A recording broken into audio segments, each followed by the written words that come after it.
Here at the Mass State Lottery, we're known for our monster wins. But there's no bigger win than the $1 billion we provide each year to support all 351 cities and towns in Massachusetts. In our game, we know that supporting local businesses and helping communities is how we all win. Because at the lottery, we're all playing for the home team. The Mass State Lottery. Welcome to the state of winning.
The Bourne Braves have led the West Division for the last 42 days. At the start of July, it looked like nobody would catch them. But the Hyannis Harbor Hawks have caught fire at the end of the month. They have soared into second place, winning 8 of their last 11 games. With 5 games to go and just 3 points separating these two clubs, something has to give tonight.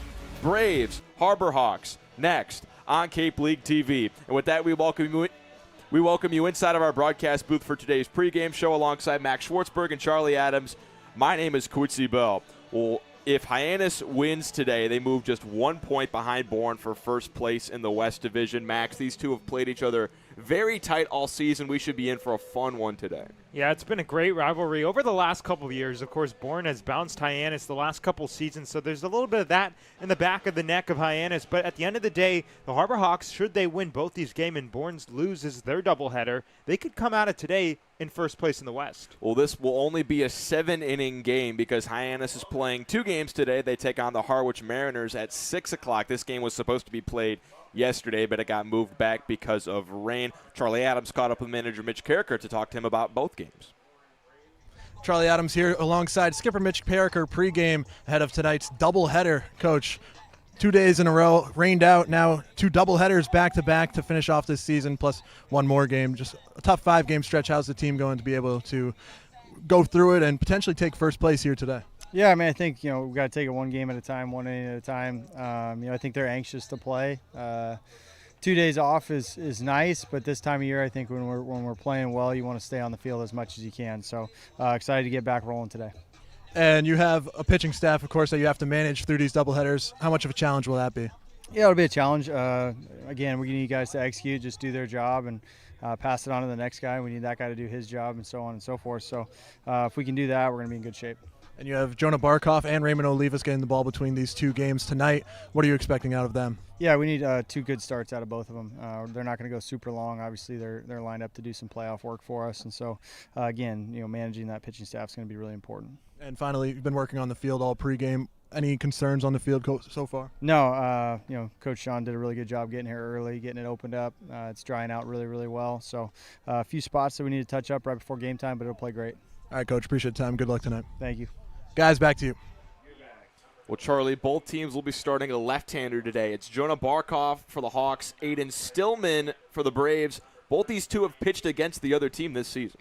And Aiden Stillman, his last time out, really rough. Only 0.2 innings. Couldn't get out of the first frame. He's looking for a big bounce back. Jonah Barkoff, a little better. But as Mitch Carricker said, he's going to be a bit short tonight, preparing for the playoffs. Hyannis has the top of their rotation coming today, so it's Jonah Barkoff and then Raymond Olivas will have the second game, but then it's Ryan Bosch for the first game tomorrow. Nick Dromboski is back in the lineup after having an off day 2 days ago against Katuitt, and our very own Ethan Wax caught up with him pregame. I'm here with Nick Dromboski. And Nick, what are the challenges being thrusted into the 9-hole today? Because you were in the top half of the lineup for much of the season? I'm just happy to be in the lineup in general, and I'm ready to get after it with this great group of guys. Does your approach change at all? I would say my approach stays the same, hunt fastball, not too much different. You're playing an opponent in Bourne that's right at the top of the standings. You guys are neck and neck. What does the approach have to be starting today? Has to be win every inning, win every out, and do everything you can to just compete and win. Thank you, and good luck tonight. Thank you. Guys. Thanks, Ethan. First pitch coming up between the Braves and Harbor Hawks next on Cape League TV. I think, Dean, they're allowing you to find your own success and your own true independence.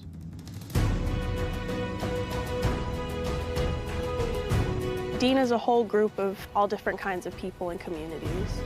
Since I've come to Dean, I've learned a lot of time management skills.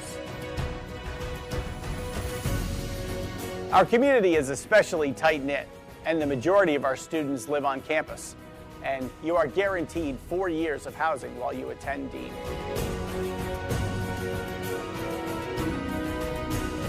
Dean is just full of opportunities for you to embrace, to welcome, so you can change yourself to who you want to be and form your career for the future. So go through that, all right? Think that way. Be a bulldog. Have a bulldog mentality in everything you do in life, whether you're playing sports or in the classroom or just socializing around campus.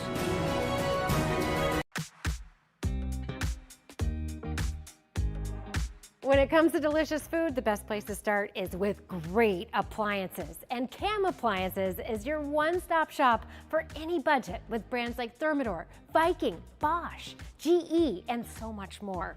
Cam Appliances, sales, delivery, installation, and service in the heart of your home with locations in Hyannis, Nantucket, and Hanover. When it comes to Chevy, there's only one name you need to know. Hi, I'm Todd Copeland, and this is Copeland Chevrolet Hyannis. We stock more Chevys than anyone on Cape Cod.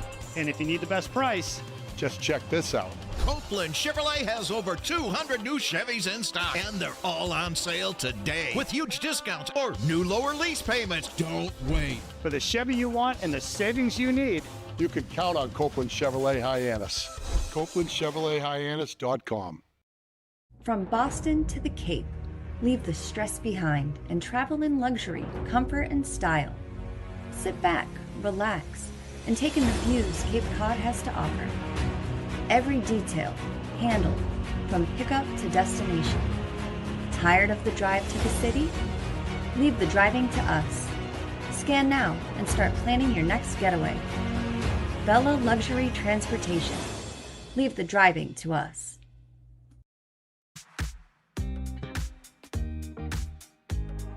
When it comes to delicious food, the best place to start is with great appliances. And Cam Appliances is your one-stop shop for any budget with brands like Thermador, Viking, Bosch, GE, and so much more. Cam Appliances, sales, delivery, installation, and service in the heart of your home with locations in Hyannis, Nantucket, and Hanover.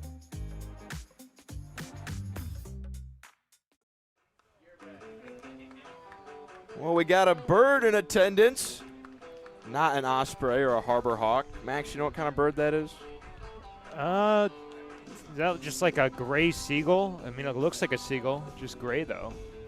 Harbor Hawks getting ready to take the field for Game 36 of the Cape Cod Baseball League season. A win today would put them just 1 point behind the division-leading Bourne Braves. The Harbor Hawks haven't led the division at all this year. Here's the lineup for the first-place Braves. Justin Osterhaus, Rustin Rigdon, and Riker Waite. Back-to-back switch hitters in the lineup for Bourne. Then it'll be Luke Costello and Berkeley Mabius, the third switch hitter in this Bourne lineup.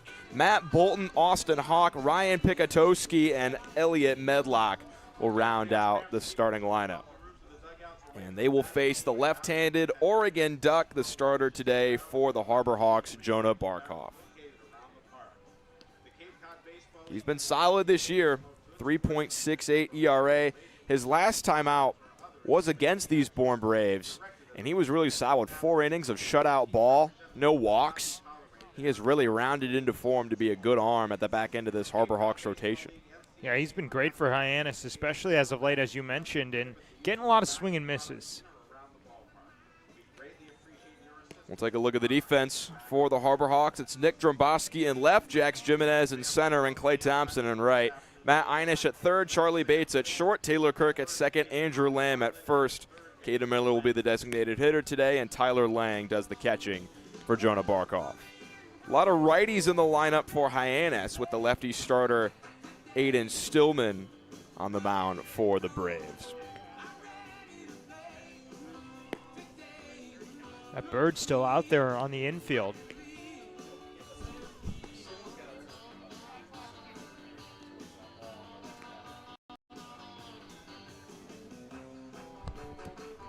Bird's still chilling. Maybe he's a good luck charm for the Hawks today. Who knows?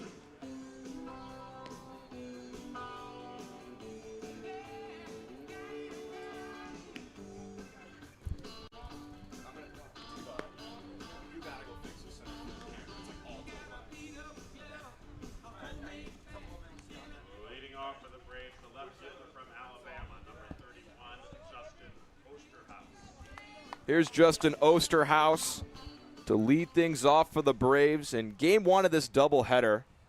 The Braves are actually playing a doubleheader at two different locations today. They'll be traveling to Wareham to play the Gatemen later tonight at 7 p.m. Well, at least for them, that's a little bit closer to home, just over the bridge. Here we go. 1 o'clock first pitch, and Barkov delivers a strike. With all these rainouts, some teams have to play some unfortunate doubleheaders. I think to the last game of the season for the Harbor Hawks, which is not a doubleheader, but it's in Wareham, they had to play the Firebirds in Orleans earlier that day. I believe that's the longest distance between two teams on the Cape is Orleans and Wareham. It would be either be them or Wareham and Chatham. I think Chatham might be just a tad further east. 1-1 to Justin Osterhaus, up and in.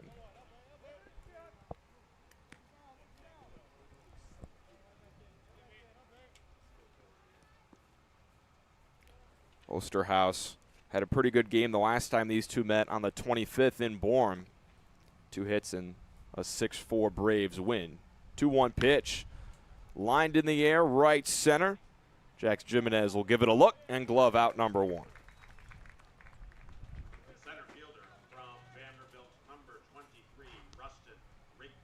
That'll bring Rustin Rigdon up to the plate.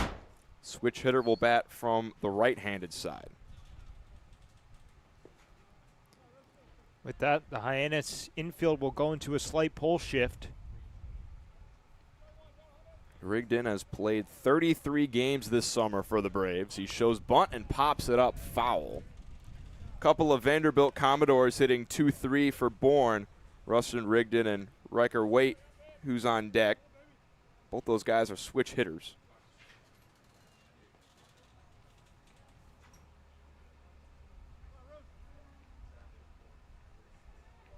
There's Barkov to the plate, downstairs.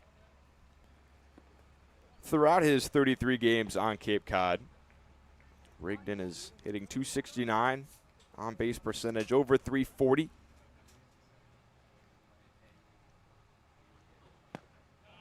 And he takes just down and in from Barkov in the count 2-1. I think in a 7-inning game like this, it's even more imperative to jump ahead early. You really want to have some momentum and bury a team early in a game. 2-1, upstairs. Yeah, it's going to be the key today for both these squads is get out ahead early and stay out ahead, because you just don't have that many innings to mount a comeback. 3-1 grounded to short, Charlie Bates. 2 gone in the first. Those are 2 soft contact balls off the bat of the Braves against Barkov. This one just right on the ground. Bates with a nice job staying down to up. Can't go the other way around. That's a tough play on the infield if you do try to go up to down. Here's Riker Waite. He was with the Braves last summer and tore it up. He's been sort of a mainstay in this Braves lineup.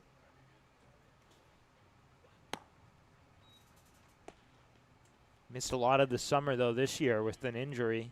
Good to see him back in the lineup. Similar to Charlie Bates at short for the Hawks, who missed a decent amount of time. This is just the 5th game of the summer for White, after he played 33 last summer on Bourne's championship winning squad. 1-0 lined over to second. Taylor Kirk completes a 1-2-3 inning for Jonah Barkhoff to start things the first. Hawks look to get the bats going in the bottom half. From Boston to the Cape, leave the stress behind and travel in luxury, comfort, and style. Sit back, relax, and take in the views Cape Cod has to offer. Every detail handled from pickup to destination. Tired of the drive to the city? Leave the driving to us. Scan now and start planning your next getaway.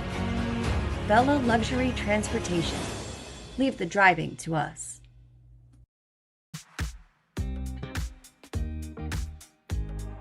When it comes to delicious food, the best place to start is with great appliances. And Cam Appliances is your one-stop shop for any budget with brands like Thermador, Viking, Bosch, GE, and so much more. Cam Appliances, sales, delivery, installation, and service in the heart of your home, with locations in Hyannis, Nantucket, and Hanover.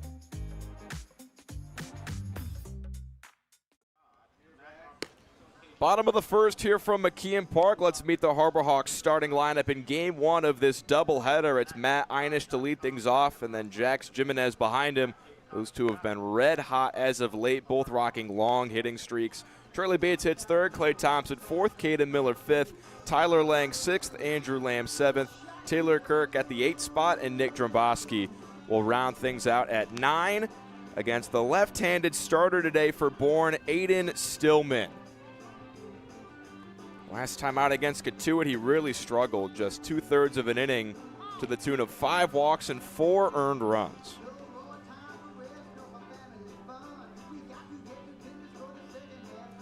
That's a Katuitt team that has struggled offensively as well.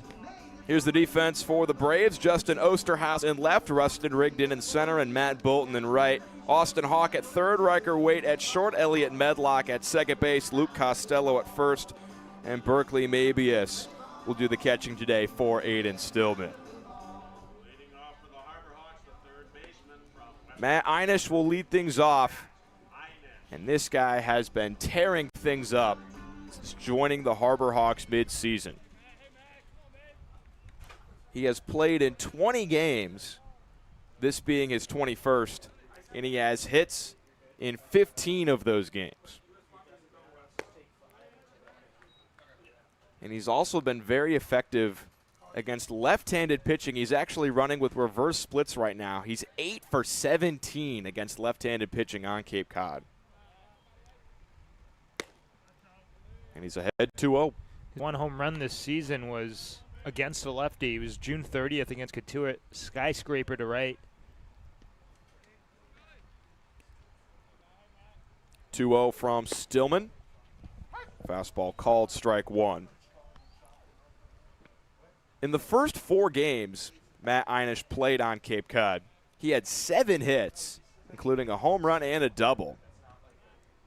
He's cooled off a little bit as of late, but still hitting over 300. Wave and a miss on 2-1 finds the West Virginia Mountaineer even in the count.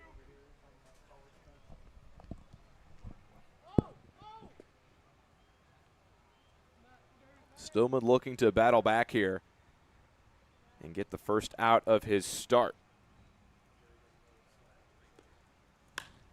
Opposite field fly ball for Justin Osterhaus. Loses the hat but makes the catch. 1 gone in the first for the Hawks.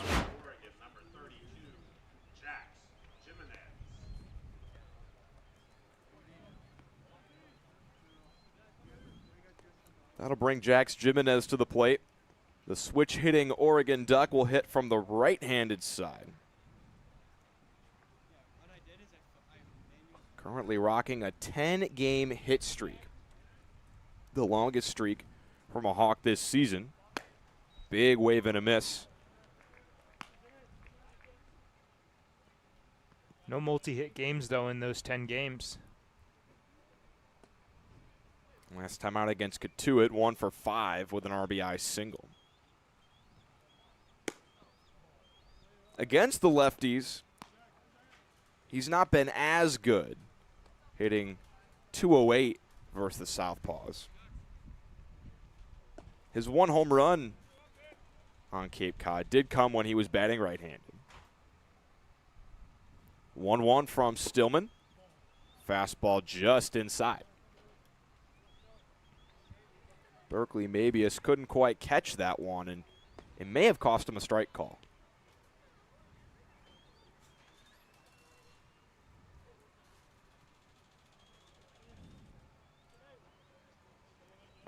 Jimenez ahead 2-1. Looking to start things fast for the Hawks. Up and away from Stillman.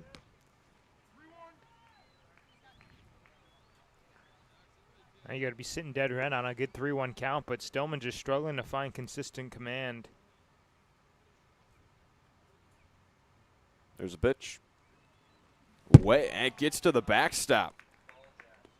So Jimenez with a walk, and that walk is our free pass of the game, brought to you by our folks at Cape Cod Community College. You can go to Cape Cod Community College for free. Every program, no tuition or fees for those that qualify.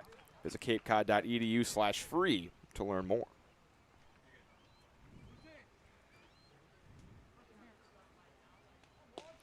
So here's Charlie Bates to hit with a runner on first and just 1 out. Bates just recently returned to the lineup after suffering a pretty nasty foot injury.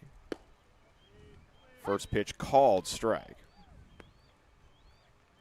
On the 17th against Orleans, he got cleated in the foot while trying to turn a double play. He had to get 7 stitches in his foot, missed 9 days of action.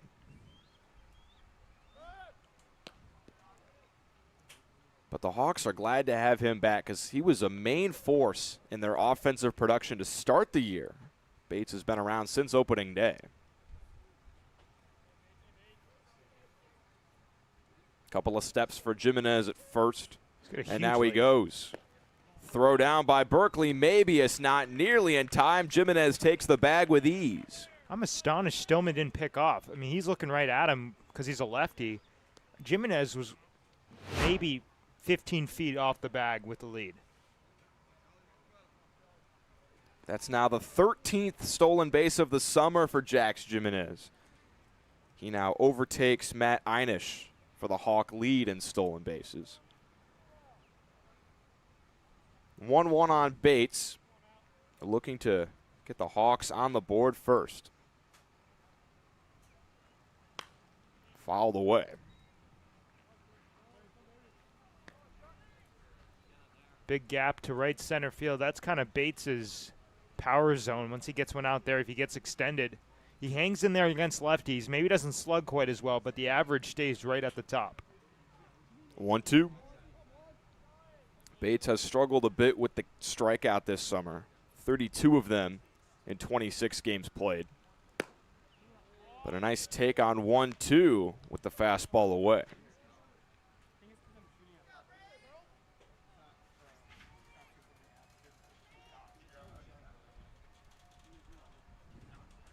Two. Stillman looking to retire the Stanford Cardinal. Missing inside with the breaking ball, finds Bates in a full count. He's missing to that up and in portion of the play. We saw that walk to Jimenez. It was a fastball to the backstop.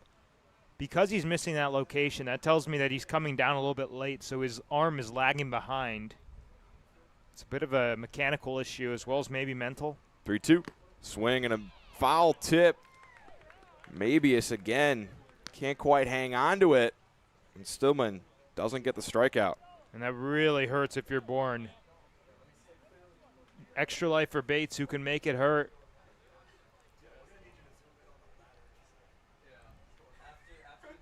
Three-two. This time Stillman gets Bates swinging for out number 2. Dialed up with a heater, and Bates just couldn't catch up. That'll bring up Clay Thompson, who is coming off a nice game against Katuitt. RBI single, couple walks, and It's almost as if Hyannis has been playing such a great brand of baseball, and you got to wonder, the concern is, while it is nice to get extra rest with the off days, it could maybe take them out of their rhythm. Jimenez off for third. Mabius lost the ball on the transfer. And with the way Stillman has thrown a couple to the backstop, Jimenez getting to third could cause some problems. This kid is unbelievable.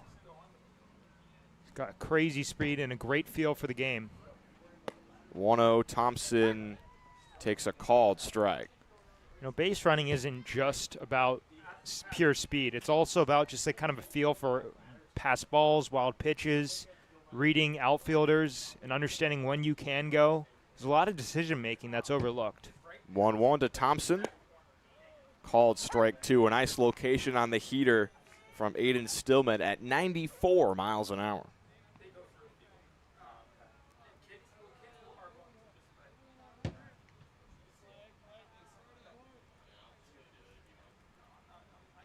1-2. Stillman looking to dance out of danger. Just misses upstairs.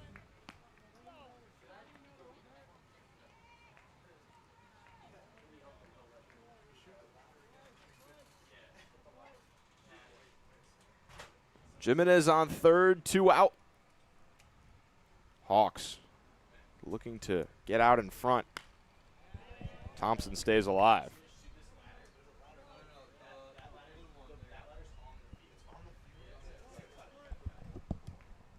Max, is that ladder on the field? It is. Well, someone's going to have to go move that. I'm surprised the outfielders haven't said anything. How are they not stopping this game? 2-2 to Thompson. Upstairs, count runs full. You know what that reminds me of? And Charlie Adams is going to get a kick of this. The last year in the Game 3 of the Western Division first round against Bourne, there was a photographer in the on-deck circle the first 3 pitches of the game just on the field shooting. Payoff to Klay Thompson. Up and away. Second walk of the inning for Aiden Stillman. Will put runners on the corners for Caden Miller.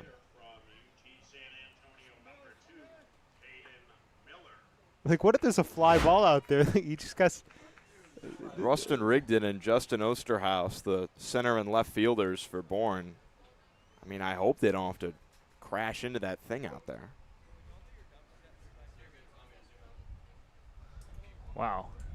Big at-bat, lefty on lefty for Caden Miller here. Pick off over to first, Thompson back. Jimenez bouncing off of third. You got to be careful if you're Stillman. You don't want to bounce a throw over there because Jimenez will take off. Thompson stole 26 bags at JMU. Wonder if they put him in motion with the first and third. Hyannis has done that frequently. He had a big lead over at first, and Stillman checks on him again. Although if you go, because it's a lefty, you have to go first move, which basically means it's do or die. You have to commit. He has his eyes on you because he's facing you. But if they pick off, then you can get in a rundown. Maybe Jimenez comes home. There goes Thompson for second. Faking a throw is Berkeley Mabius. Tried to get Jimenez bouncing off of third again, so Thompson will take the bag. Third stolen base of the inning for the Hawks. Yeah, I could tell he was going to go. He was leading. He was ready. And now one swing could put Hyannis up 2 runs and, of course, 3. 1-0 called strike. When the Harbor Hawks score first this season, they're 13-4, and when they score in the first inning, they're 6-2. Even more important with this game being only 7 innings. Yep.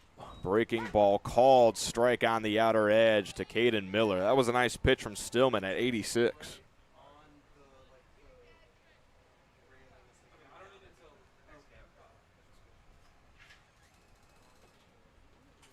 One, 2. Stillman to the plate. Miller stays alive.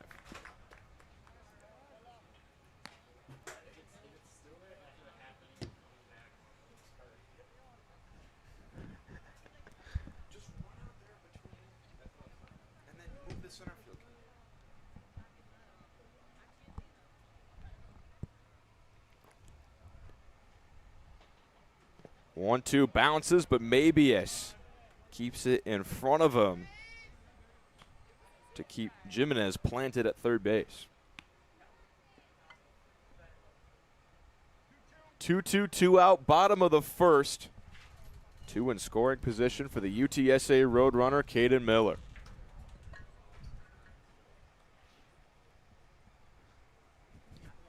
Upstairs, count full on Caden Miller as Aiden Stillman is really struggling to find the zone right now.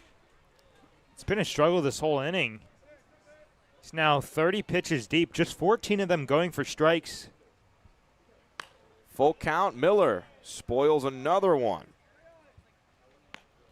He'll see an 8th pitch of this at-bat. And the more pitches you see, the more of the advantage you have in the box. Of course, it is the 3-2 hitters count. But still, you got to be on your toes, ready to get something and make it hurt. 31 pitches this inning for Aiden Stillman. Here's 32. Called strike 3. Caden Miller doesn't like it, and he'll leave 2 in scoring position. Aiden Stillman out of the jam as we head to the second. Heading to Nantucket this summer? Skip the traffic and take to the skies with Cape Air. With convenient flights from Norwood to Nantucket, you can start your vacation sooner without the hassle of traffic. That way you spend more time relaxing and less time getting there.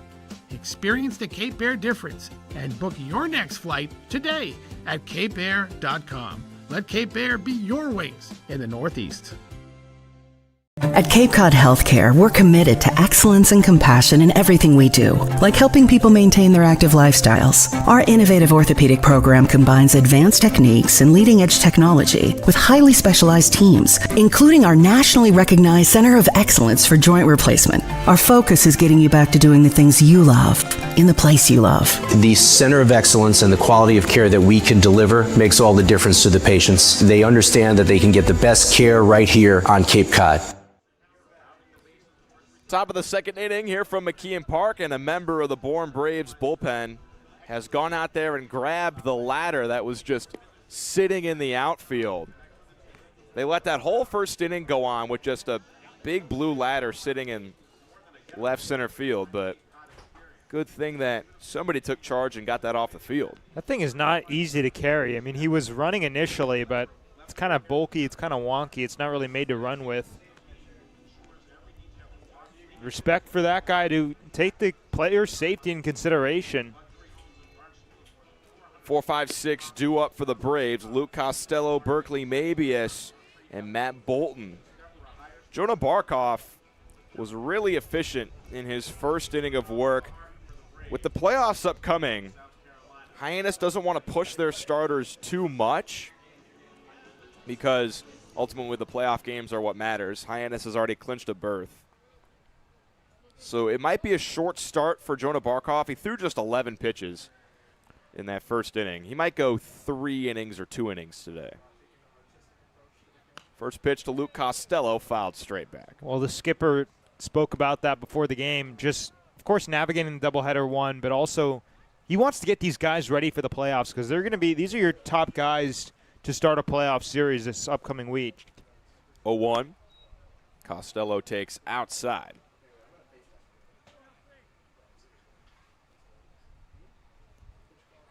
It's Jonah Barkov for the first game today. Raymond Olivas for the second.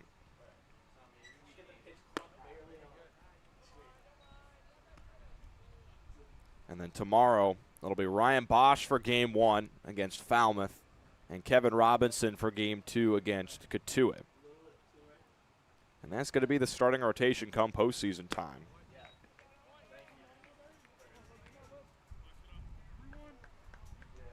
Against Wareham, that's still to be determined who's throwing that game because Hyannis doesn't know if that game will matter in terms of playoff seeding. 3-1, swing and a miss by Costello, and the count runs full. This last week of the regular season, while it's been in and out of actual game action, it's been so fun to see this playoff race, that's for sure. 3-2 pitch from Barkov. Fouled away.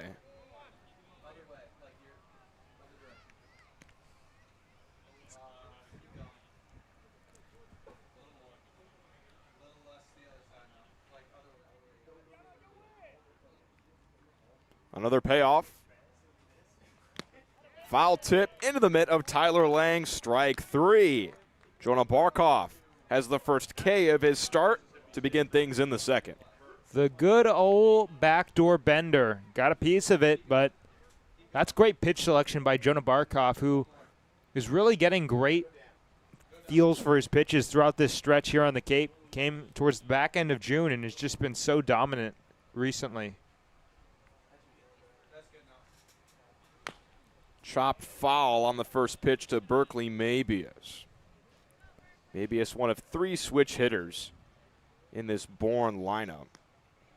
Hyannis only has 1 with Jax Jimenez hitting second, but most teams don't have any.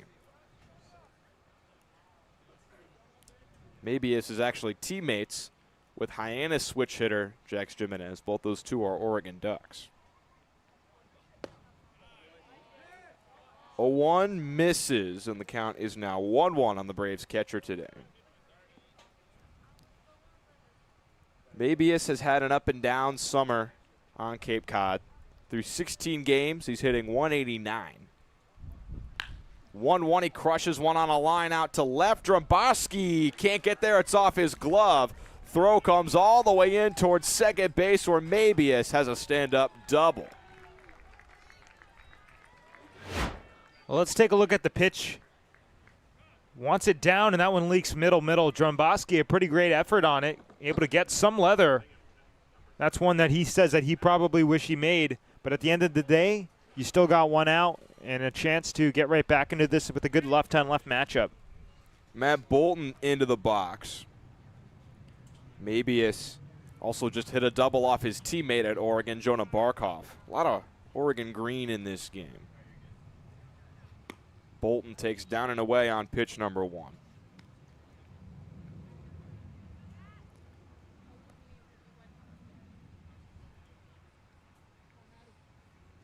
Top of the second. Bourne looking to get out in front on Hyannis. Bolton takes up and in.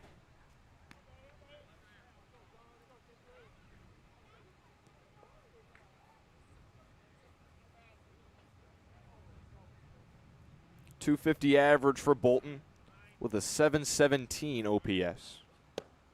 And he's ahead 3-0. We haven't really seen Barkov struggle with command with the Hawks. That's been a strong suit of his game. Last time out against these Bourne Braves, 4 scoreless innings, no walks. And he gets a strike over on Bolton.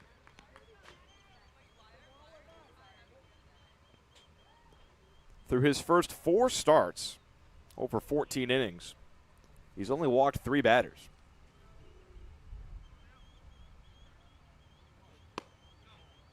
But now it's 4 as Bolton reaches. Not the end of the world for the walk right there because it does set up a ground ball double play, but this one maybe a little bit of nibbling, trying to paint that up and inside corner. And out comes pitching coach Austin Wallace. Bottom of the Brave order set to come to the plate. The 7-hitter, Austin Hawk, awaits.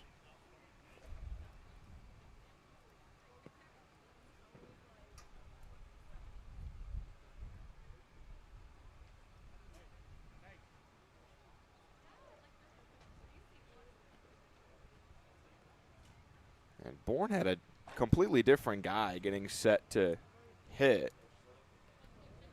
Now Austin Hawk's going to come to the plate.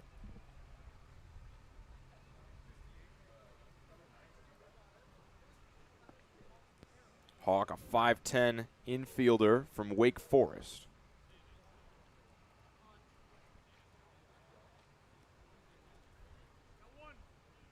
In a big spot right now.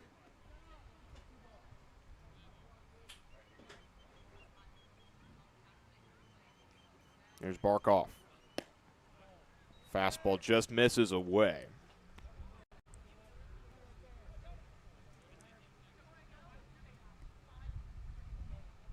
Austin Hawk came over to the Cape League from the Appalachian League, where he played with Danville this summer.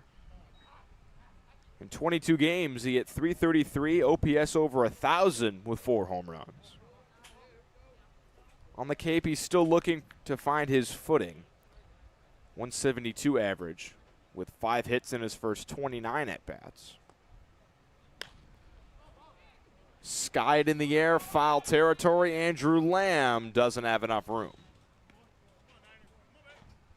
He had a big RBI 2-run single against the Harbor Hawks back the last time these two teams played at Bourne Park. That was with 2 strikes as well. At that point, he was hitting just 133. 2-1. Here's Barkov. Fastball finds the zone for strike 2. That was a pretty pitch.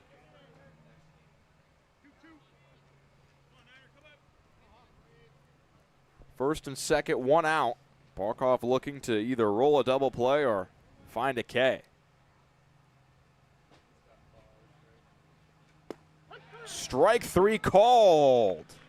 Hawk down looking. Second K of the inning for Barkov, and this one looked pretty. Back to that breaking ball to the outside corner. That's the second time he's gone to that location and the second time he's gotten the strikeout with it. That's a big second out as the runners stay where they're at. Pick off over to second base, where Berkeley Mabius didn't have that big of a lead. Here's Ryan Pikatowski in a big spot right now. He's playing in just his second game on Cape Cod. Went 1 for 4 in his debut 2 days ago, when Bourne suffered a 13-9 loss to the Falmouth Commodores.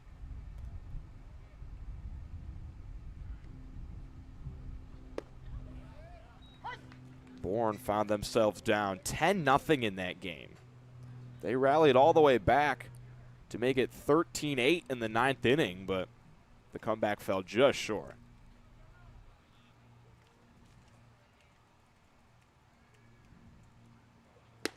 Big swing and a miss by Pikatowski.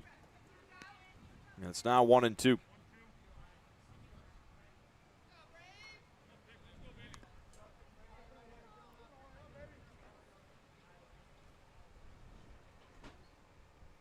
Barkov looking to nimble his way out of danger. Pikatowski will see another pitch.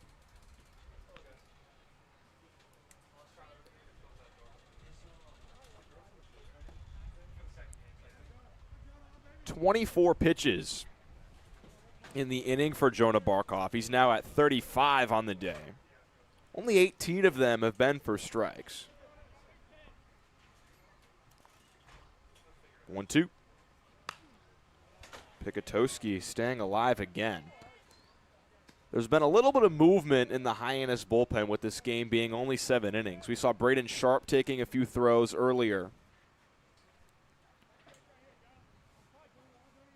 He's a big, high-leverage, left-handed reliever for the Hawks, where his last time out he took a lot of middle innings. On 1-2, Pikatowski watches the curveball in the back door. 3 strikeouts in the inning for Jonah Barkov. Still scoreless as we head to the bottom half of the second.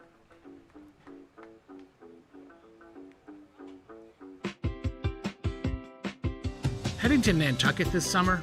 Skip the traffic and take to the skies with Cape Air. With convenient flights from Norwood to Nantucket, you can start your vacation sooner without the hassle of traffic. That way you spend more time relaxing and less time getting there. Experience the Cape Air difference and book your next flight today at capeair.com. Let Cape Air be your wings in the Northeast.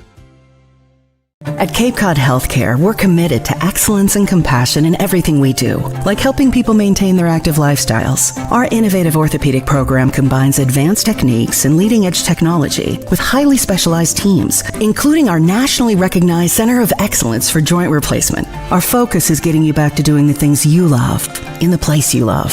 The Center of Excellence and the quality of care that we can deliver makes all the difference to the patients. They understand that they can get the best care right here on Cape Cod. The second inning is brought to you by our folks at Cape Cod Orthopedics and Sports Medicine. They're proud to support Harbor Hawks baseball. For decades, athletes, families, and residents across Cape Cod have trusted Cape Cod Orthopedics and Sports Medicine for expert care. Their team specializes in sports medicine, orthopedic surgery, joint replacement, and rehabilitation, helping patients get back to the activities that they enjoy most. Whether you're recovering from an injury or looking for specialized orthopedic care, learn more at CapeCodOrtho.com. Cape Cod Orthopedics and Sports Medicine, the region's largest orthopedic specialty group.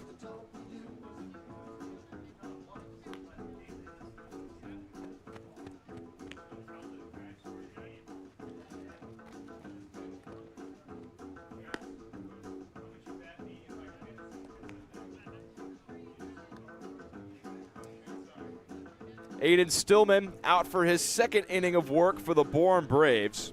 He struggled in his first inning, walked 2 batters, but ultimately got out of it with no damage due to 2 strikeouts. That was a tough one for the Harbor Hawks, especially that last one to Caden Miller, a 10-pitch plate appearance, and ended up striking out looking, which is what you never really want to do. It was one of those borderline pitches. Stillman didn't really play a lot during his freshman campaign with Vanderbilt. He only threw 14 innings, where he gave up 12 runs. So he's getting the bulk of his development done on Cape Cod this season. First pitch to Tyler Lang, breaking ball finds the zone. Lang is a new addition to the Harbor Hawk roster. He made his debut on the 17th against Orleans. 0-1, he hits a high drive out to left. Justin Osterhaus fielding the sun. Had to put his hand up to block it, but he does make the catch. You know, I've never really seen that. Usually they teach you to use your glove to block it, and then you kind of obviously then make the catch at the last moment. But if it works, it works. That'll bring Andrew Lamb up. A guy who has been hitting with some of the most extreme splits out of anyone on Cape Cod. Against the righties, he's 9 for 35 with a couple of home runs. Versus the lefties, he's 0 for 10, searching for his first hit. Those are splits that he held at USC.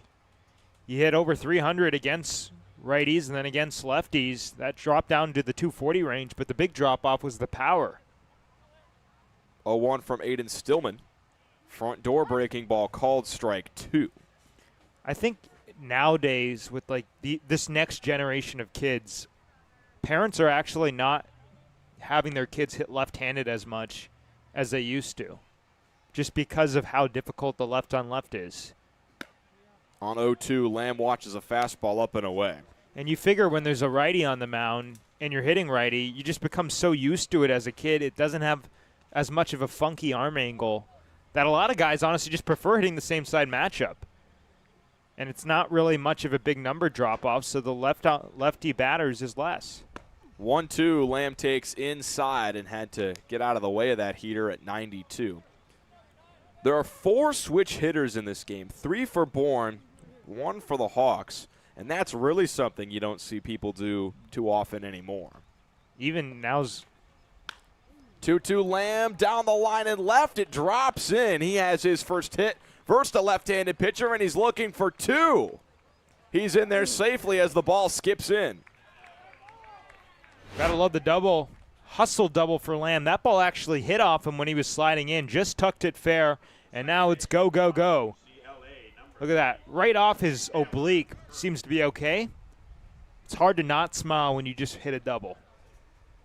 Bourne may have caught a break there, because if that throw got into right field, Andrew Lamb could be sitting on third base. Here's Taylor Kirk to the plate. Back to the conversation about switch hitters. Pitching has gotten so good to where it's hard enough to hit from your natural hitting side, let alone trying to learn 2 different ways to hit. I think one of the best ways to start out switch hitting nowadays, i.e. if somebody's having a child, is to make them just switch hit from the second they start walking. That's the entire Willits family. Jackson Willits, Eli Willits, and the third brother, who I unfortunately don't know his name. Should know that, though. See, me, like, I write and eat with my left hand. So when I started playing baseball, my parents just assumed I was left-handed. So they gave me a left-handed mitt, had me hit left-handed, and I looked like I couldn't walk or do anything. And they're like, I think he's right-handed. And that's how we found out I play sports right-handed. 0-2 to Taylor Kirk. Chopped up the middle, stabbed by Riker White. Throw to first beats Kirk as Lamb moves to third. Not the most productive of outs because now there were 2 outs, but he is 90 feet away, so not the end of the world. It's the bottom of the order, Nick Dromboski, a more difficult left-on-left matchup coming up.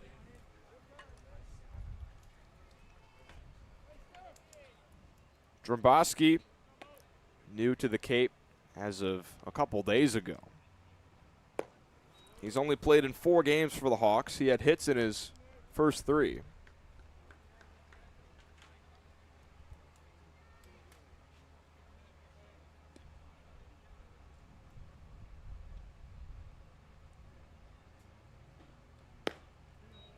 Takes away.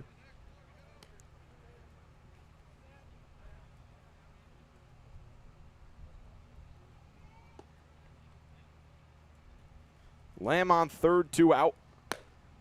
And now it's 3-0 on Dromboski. I think here you might as well just flip it over for the top of the order should Stillman continue to struggle. 45 pitches for the Vanderbilt Commodore out there on the mound. 3-0 taken all the way. I think Scott Landers is going to want to stretch him out just because of the fact that Bourne is playing a doubleheader today as well, and you got all these doubleheaders in the Cape League. You really want your starters to get some extra length, unless you're doing what Mitch Carricker is doing, taking into account the playoffs. Fouled away by Dromboski, and the count runs full. Well, the 1 seed in the West Division is going to be very important because there's a big drop-off between Falmouth, who currently sits in 3rd, and Cotuit and Wareham, who are scrapping it out for that last playoff spot. You'd much rather play one of those two. On 3-2, Dromboski stays alive with a foul ball. Wareham's had 22 points for what feels like a week. I'm sure it's not actually that long, but the last time we saw them here at McKeon Park a couple days ago, they had 22 points then. It's just that they've lost 2 in a row. Cotuit's lost 3 in a row, and the way the point system works is you don't lose points for losing, but you just don't gain anything.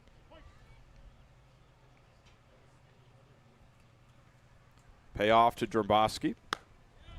Up and away, ball 4.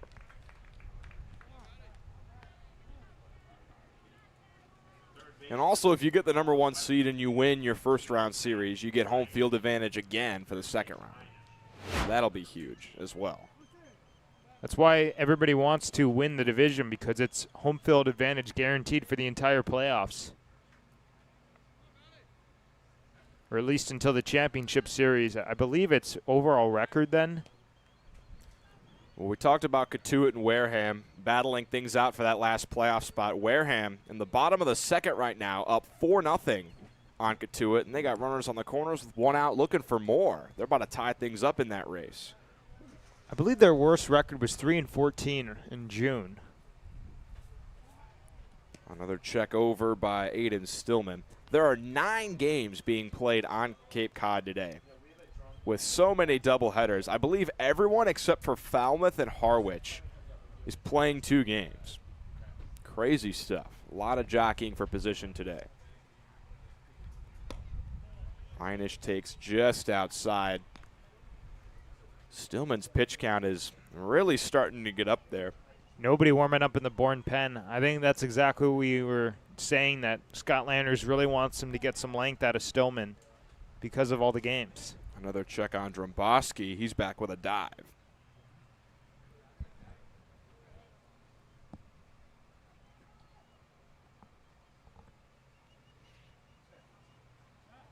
And he'll check a 3rd time, and this time Luke Costello had to go to the ground to catch that ball. Stillman has to focus on the batter right now.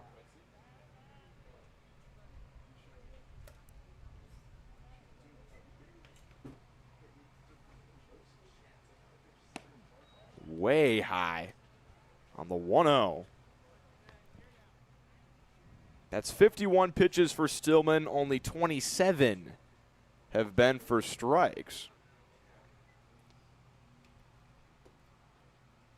And we know Hyannis loves to battle in counts. 3-0. It's now back-to-back hitters that Stillman's fallen behind 3-0. You think he's going to get a green light here early in the game? I think he could. Doesn't have to take it, but it could be on the table. A hit could bring a run home. Not swinging on 3-0, Hyannis takes a strike. Hyannis rocking a 7-game hit streak, including 6 hits in his last 3 games. Once again, Aiden Stillman determined to keep Nick Dromboski planted at first base. 3-1 on Hyannis. Dromboski goes, but it doesn't matter. Ball 4 to Hyannis will load the bases for Jax Jimenez. Here we go. Bases flocked with Hawks. And Jimenez, who's had his 1 home run on the Cape from the right side of the plate. As it looks like we'll have a mound visit here. Is that Scott Landers? I believe it's the pitching coach. He looks a heck of a lot like Scott Landers then. Could be. This is just the first mound meeting for Stillman. A big spot to sort of check on things. Meeting didn't last very long. That was probably the quickest mound visit I've ever seen. Still no action at all in the Bourne Pen. Bases loaded, 2 outs. Jax Jimenez looking to break this game open.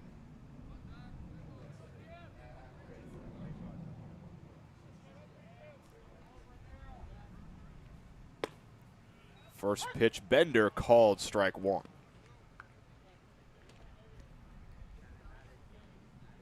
Jimenez walked in the first inning, stole second and third, but was later stranded there.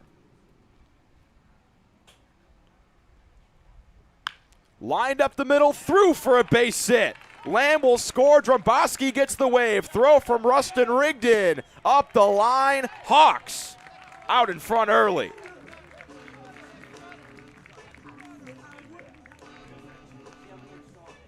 That's a great swing from Jax Jimenez. Look at the pitch location right here. It's to the outside part of the plate. Still a strike, and he gets extended. Pulls it left center field.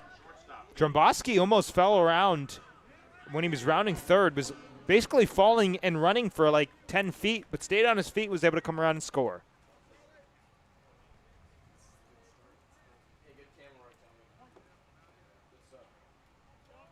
Still, the Hawks threatening with Charlie Bates to the plate. Big swing and a miss. It's now an 11-game hitting streak. You really can't say enough about what Jax Jimenez has done during his time on Cape Cod. 0-1 from Stillman to Bates, down and away. And this inning has really gotten away from him here. 2 walks, 2 hits. And the pitch count up to 57.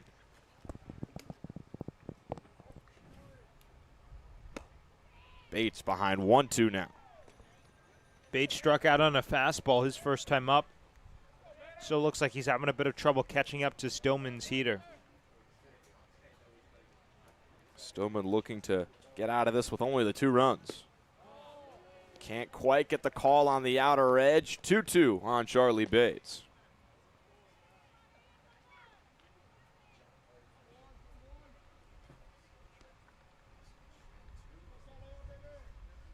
There's now some action in the Bourne pen as a righty begins to warm up.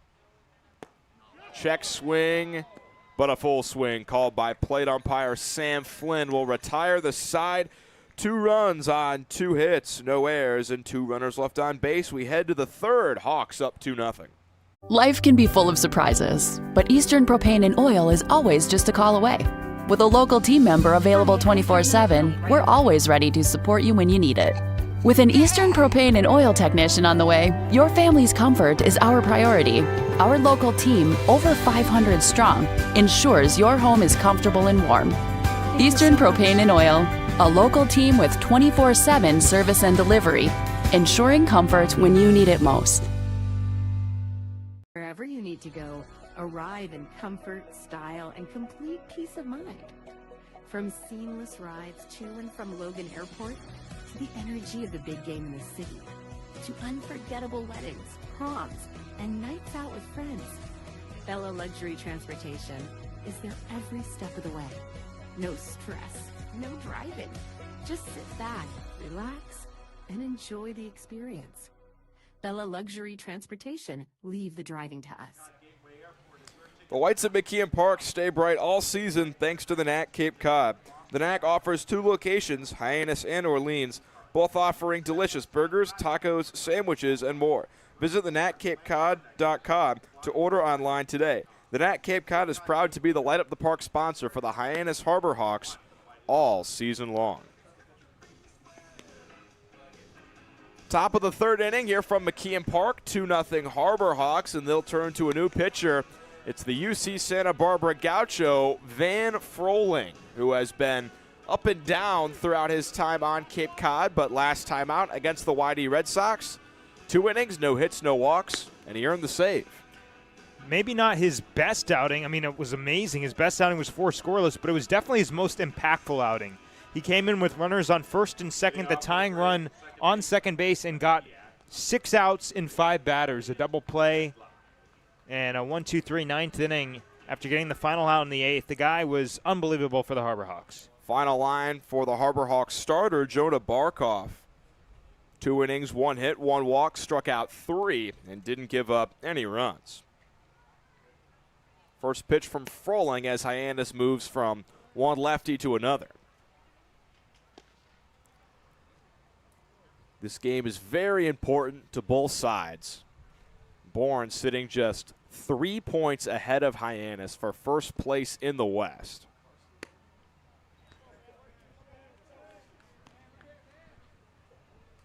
And if Hyannis holds on to this lead and takes down Bourne here, they would move just 1 point behind them, and they could take the division lead later today. 2-0 to Elliott Medlock. Backdoor breaking ball misses down and away, and the Bourne 9-hitter ahead 3-0. I bet you a nickel he's taken. Froling struggling to find the zone here early, and he misses way outside for ball 4. And probably the top of the order Osterhaus will be taking until he sees a strike. Those pitches just not too close. I think the 2-0 was pretty close, but this one came down way too late. Van Froling, the game before his save, was against these Bourne Braves on the 23rd of July, where he threw an inning and 2/3, walked 2, gave up a run on 2 hits. When he has struggled, it's been because of the walk. Front door breaking ball to Osterhaus, and that's Froling's first strike.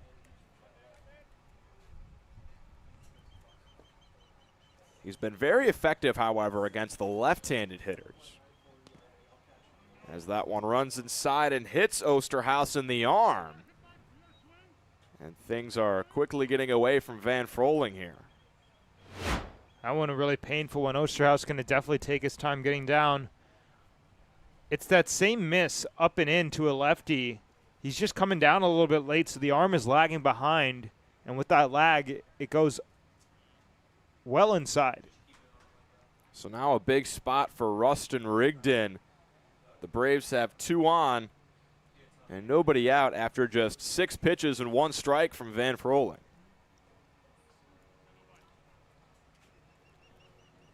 Osterhaus is still getting some attention at first base right now.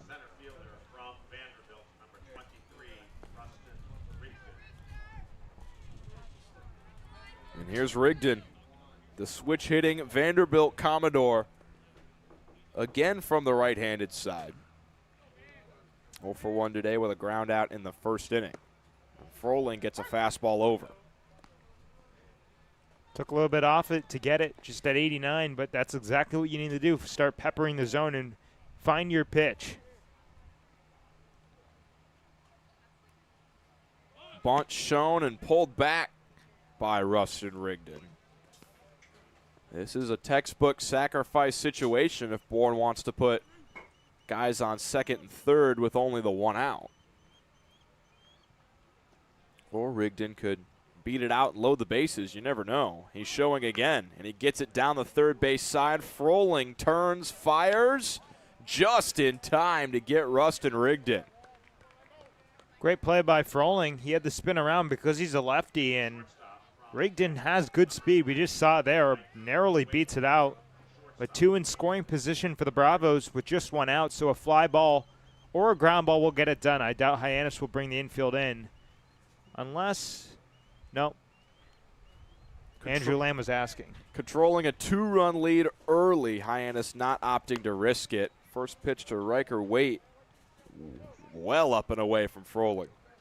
Lamb's not necessarily in at first base, but pretty close to the cut between the infield lawn and the infield dirt.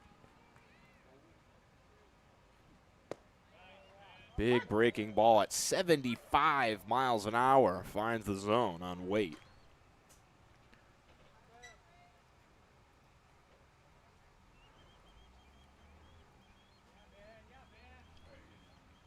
Froling's 1-1.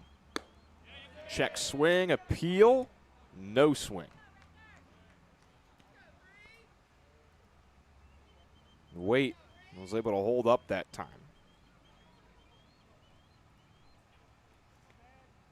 Another switch hitter batting right for Bourne today, 2-1.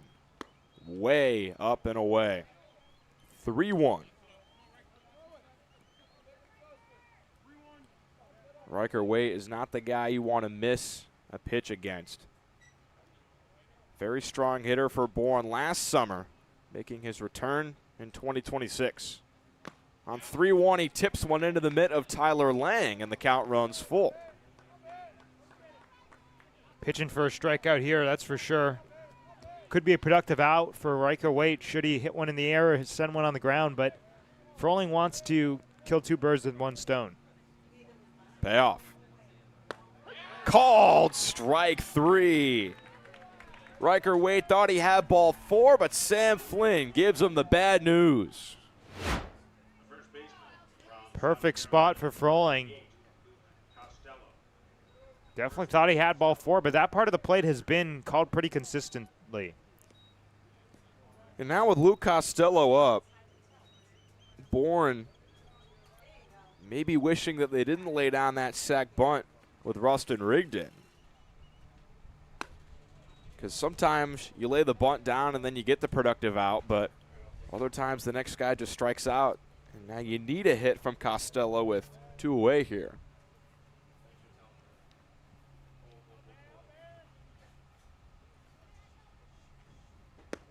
Backdoor bender. Strike 1.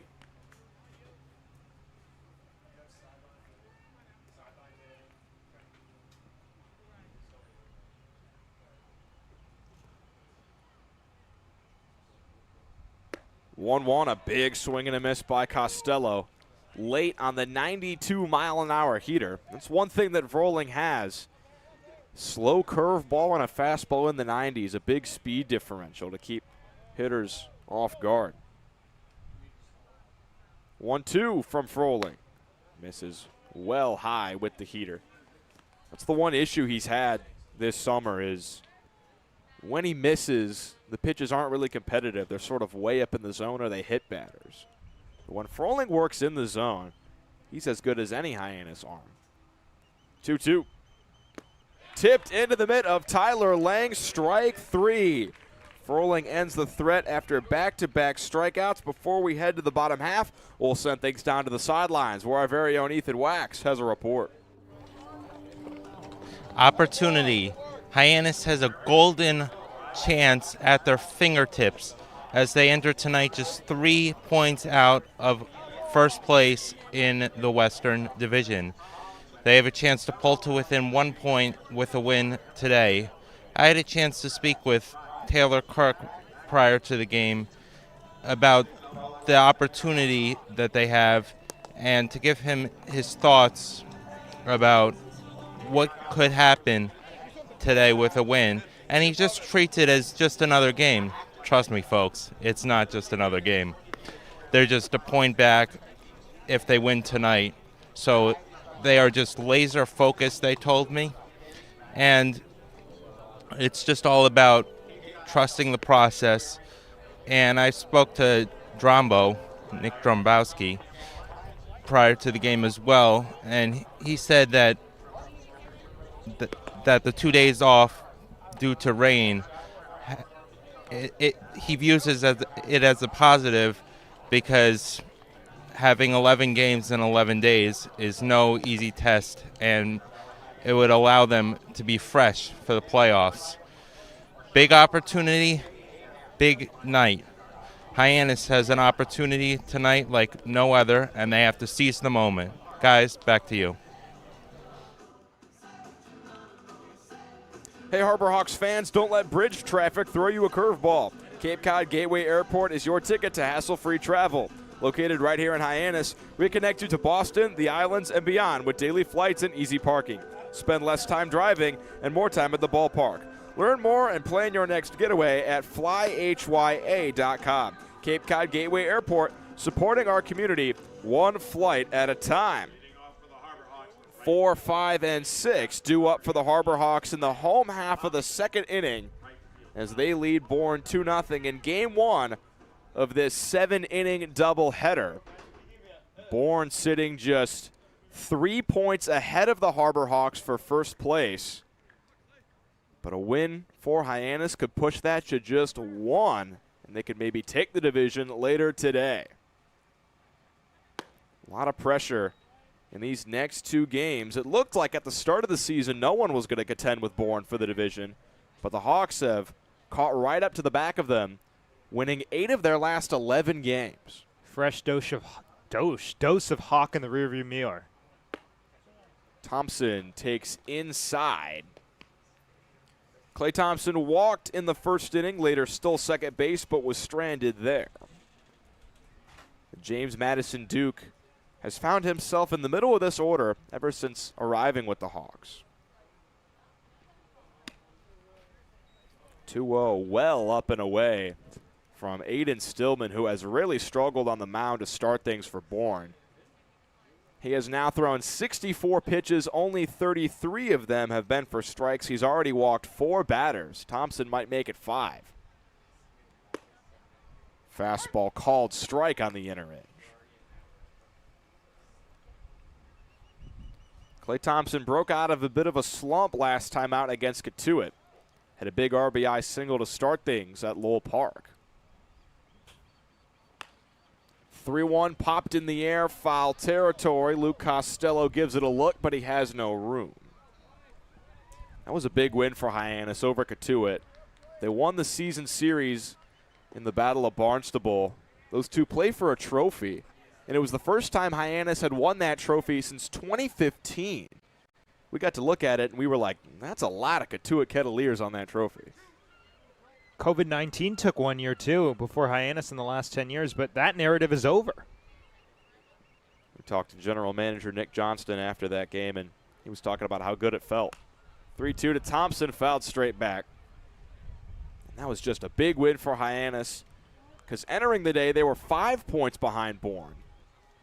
And Bourne lost to Falmouth, which pushed them to that 3-point deficit. And now everything's coming to a head here in this game. On the 3-2, Thompson takes down and in for a leadoff walk, his second free pass of the game.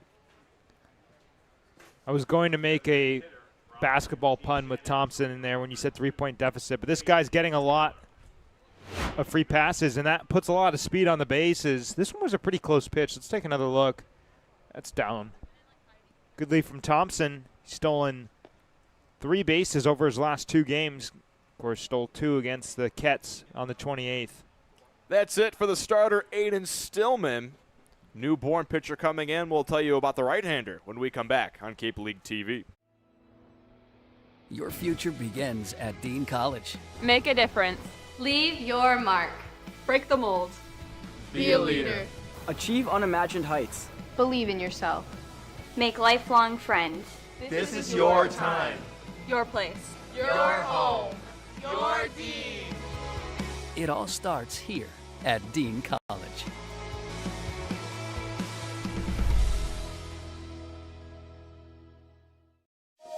Why are you in business? Is it to follow a dream? To carry on a legacy? Whatever your reason, at Cape and Coast Bank, we're as dedicated to your business as you are. Our cash management services help your business prevent fraud, manage payments and deposits, operate efficiently, and maximize earnings. To all the local businesses here in our communities, we say, we're here to business. Learn more at capeandcoastbank.com. Cape and Coast Bank, powering local.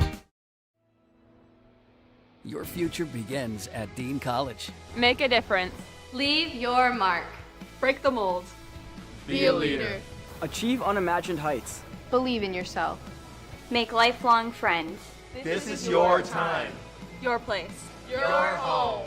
Your Dean. It all starts here at Dean College.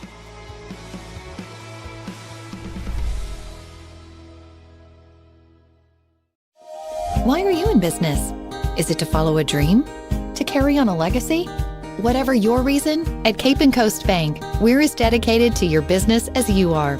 Our cash management services help your business prevent fraud, manage payments and deposits, operate efficiently, and maximize earnings.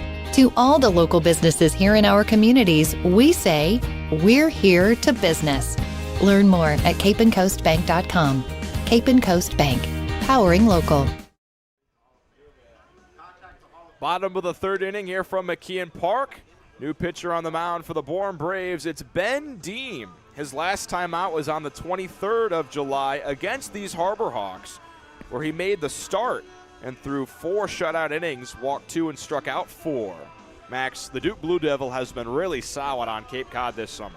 He really has, and he's had a great feel for the baseball in terms of command. The whip right at 1, so not walking too many batters. You see it right there, 20 walks, or 20 strikeouts to 8 walks, and that's a really valuable asset here on the Cape.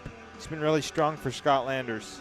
He'll work with a runner on first base and nobody out. Aiden Stillman walked the leadoff batter of this inning, and head coach Scott Landers had seen enough. The line for Stillman, 2 innings, 2 hits. He walked 5 batters, struck out 3, gave up 2 runs, and he's still responsible for Clay Thompson on first base.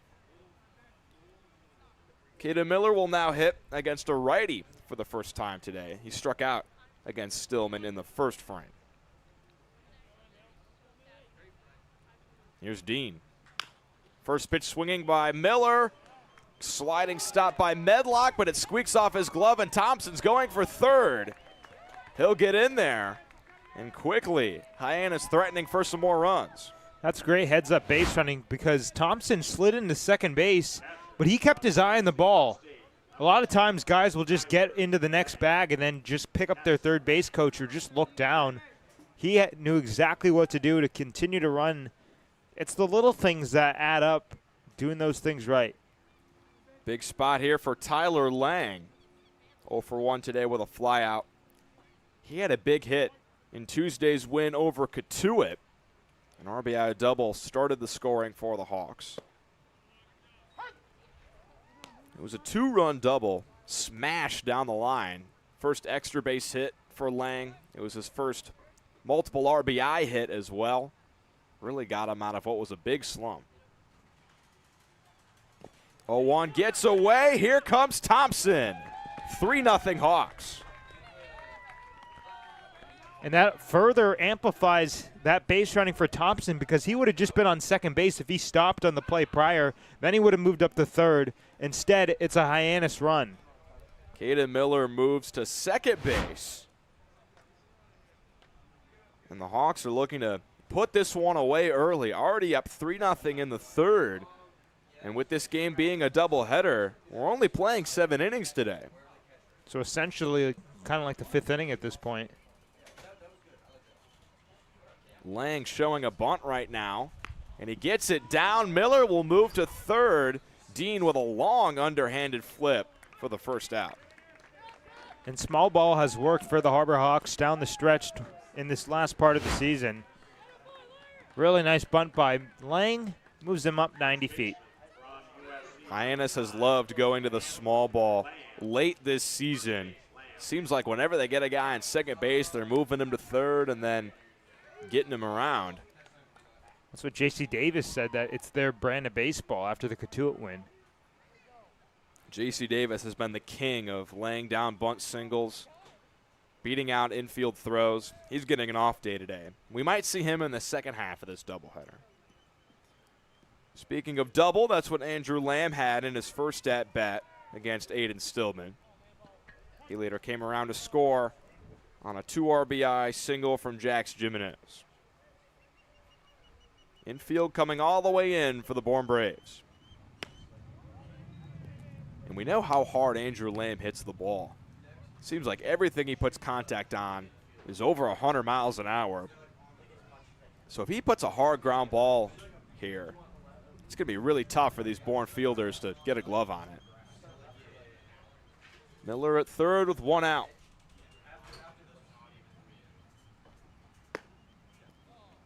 Called strike, 87 miles an hour. 2-1 from Ben Dean, and it just dropped. 2-1 from Ben Dean, and it just dropped below that big, powerful bat of Andrew Lamb. I think he had his mind on the scoreboard in right field. He saw the changeup that was in the zone at one point. His eyes got big, and then it just flooded off.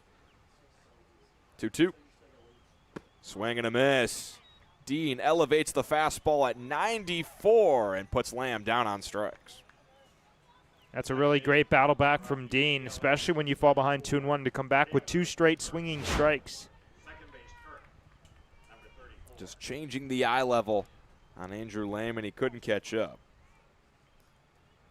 So now it's Taylor Kirk with a runner on third and 2 gone.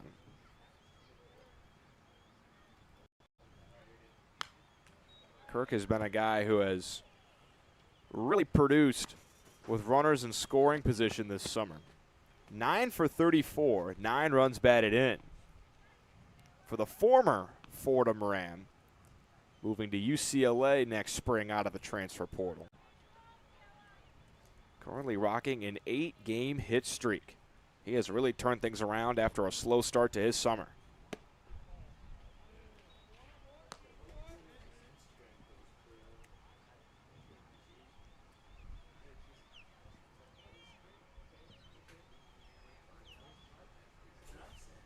To start the season, Kirk hit just 2 for 27.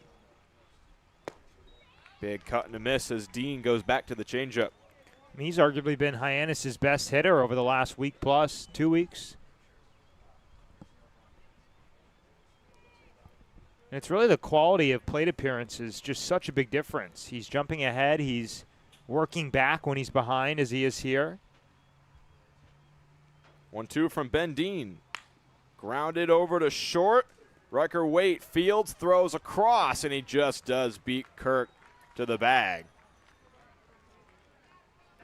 But Hyannis with another run on 1 hit, no errors. And 1 left on base, 3-0 Hawks as we head to the 4th. Reader's Hardwood Supply is a candy store for wood, whether you're a professional or an amateur.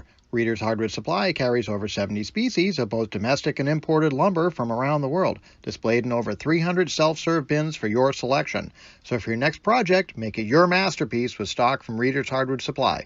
The woods of the world are here at Reader's Hardwood Supply. When it comes to Chevy, there's only one name you need to know.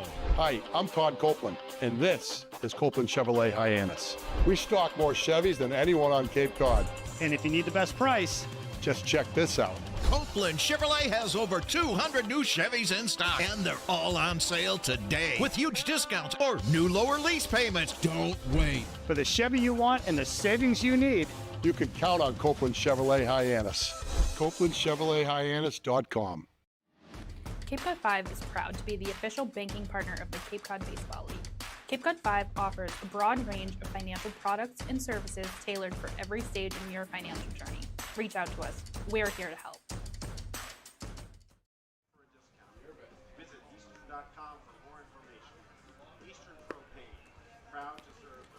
The fourth inning is brought to you by our folks at the team at Goldberg Law Group PC, the Cape's premier personal injury law firm. The Goldberg Law Group has served Cape Cod and the islands for more than 38 years, and they're proud to support the local events, organizations, and traditions that make this community so special. As the Cape's leading law firm, Goldberg Law Group believes in helping people, building relationships, and giving back whenever we can. That's why we're proud to sponsor the Hyannis Harbor Hawks and another great night of Cape League baseball. Go Harbor Hawks. Fourth inning set to start here from McKeon Park. Van Froling is still out there on the mound to start things here in the fourth inning. He got into a bit of trouble in the third inning, walked the leadoff man on 4 pitches, and then hit Justin Osterhaus, but got out of the inning with back-to-back Ks. First pitch to Berkeley Mabius. Fastball on the outer edge, called strike 1. It's always good to see a first pitch strike, especially from Froling. The last inning, he kind of put himself in a pickle, but was able to work out of it unscathed. Now, as he works deeper into this long relief outing, he's going to try to stay ahead. 0-1 misses outside to Mabius. Van Froling has really either been really good or really inconsistent on Cape Cod so far. He's had a couple of great outings. 1-1 skied in the air on the infield grass. Matt Einish puts a glove on out number 1. But Van Froling, last time out against YD, 2 innings, no walks, no hits, got the save. Against Katuitt on the 12th, 4 innings, 1 hit, no runs, 1 walk, 7 Ks, by far his best outing. But on the first of the month against these Bourne Braves, he threw an inning and 2/3, gave up 5 runs. He's really just been off and on, but once he settles in, he tends to get into a groove. Front door breaking ball misses inside to Bolton. But after he got through that first inning clean, he looks to be finding the zone right now.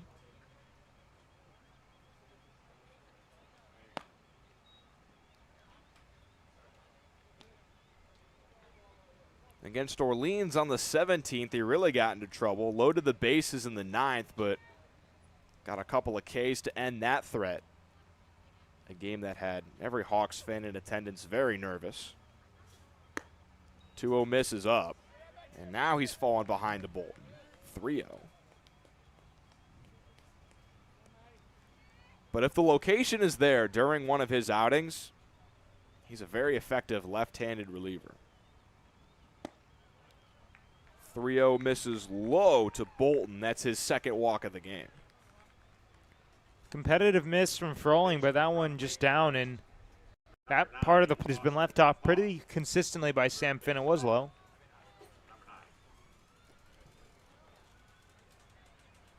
Runner on first and 1 out for Austin Hawk.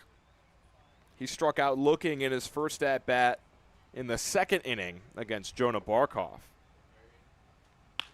Grounded over to short, through, just off the glove of Charlie Bates. Moving to third, Matt Bolton.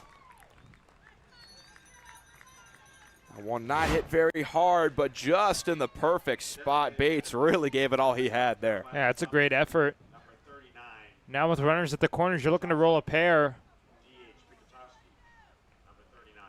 Really, if you're Bourne, the last thing you can do is, of course, hitting to a double play, but you really don't want to strike out either, especially when you had that 2nd and 3rd, nobody out and couldn't score. Or 1 out and then couldn't score. Here's Ryan Pikatowski. He has an interesting story as to how he got on the Cape. First pitch fastball, called a strike. He plays at the University of South Carolina Sumter, which is a JUCO school. Over there, he hit .468, tore it up. He quickly falls behind here 0-2. But he made his debut 2 days ago against Falmouth, went 1 for 4. I mean, with a guy that has that good of numbers, why not give him a shot? Looking to get Bourne on the board here. Runner goes for second, throw down by Tyler Lang. Not in time as Austin Hawk takes second.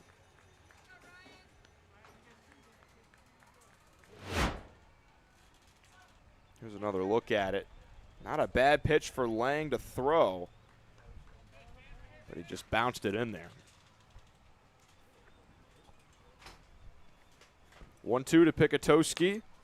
Fly ball, foul territory. Andrew Lamb right at the front of the Bourne dugout has out number 2. Works as good as a strikeout, and now you've got a lot more options in pitch location and pitch selection on the mound. Outfield could back up into no doubles defense. That takes off some weight, but you still got another guy to get through, and Medlock. The Bourne 9-hitter coming up to the plate, and you don't want the lineup to flip over for Justin Osterhaus and company at the top. So this is a big at-bat for Froling to get through his second scoreless frame. Righty on lefty, first pitch. Big swing and a miss. Froling drops the changeup past Medlock for strike 1.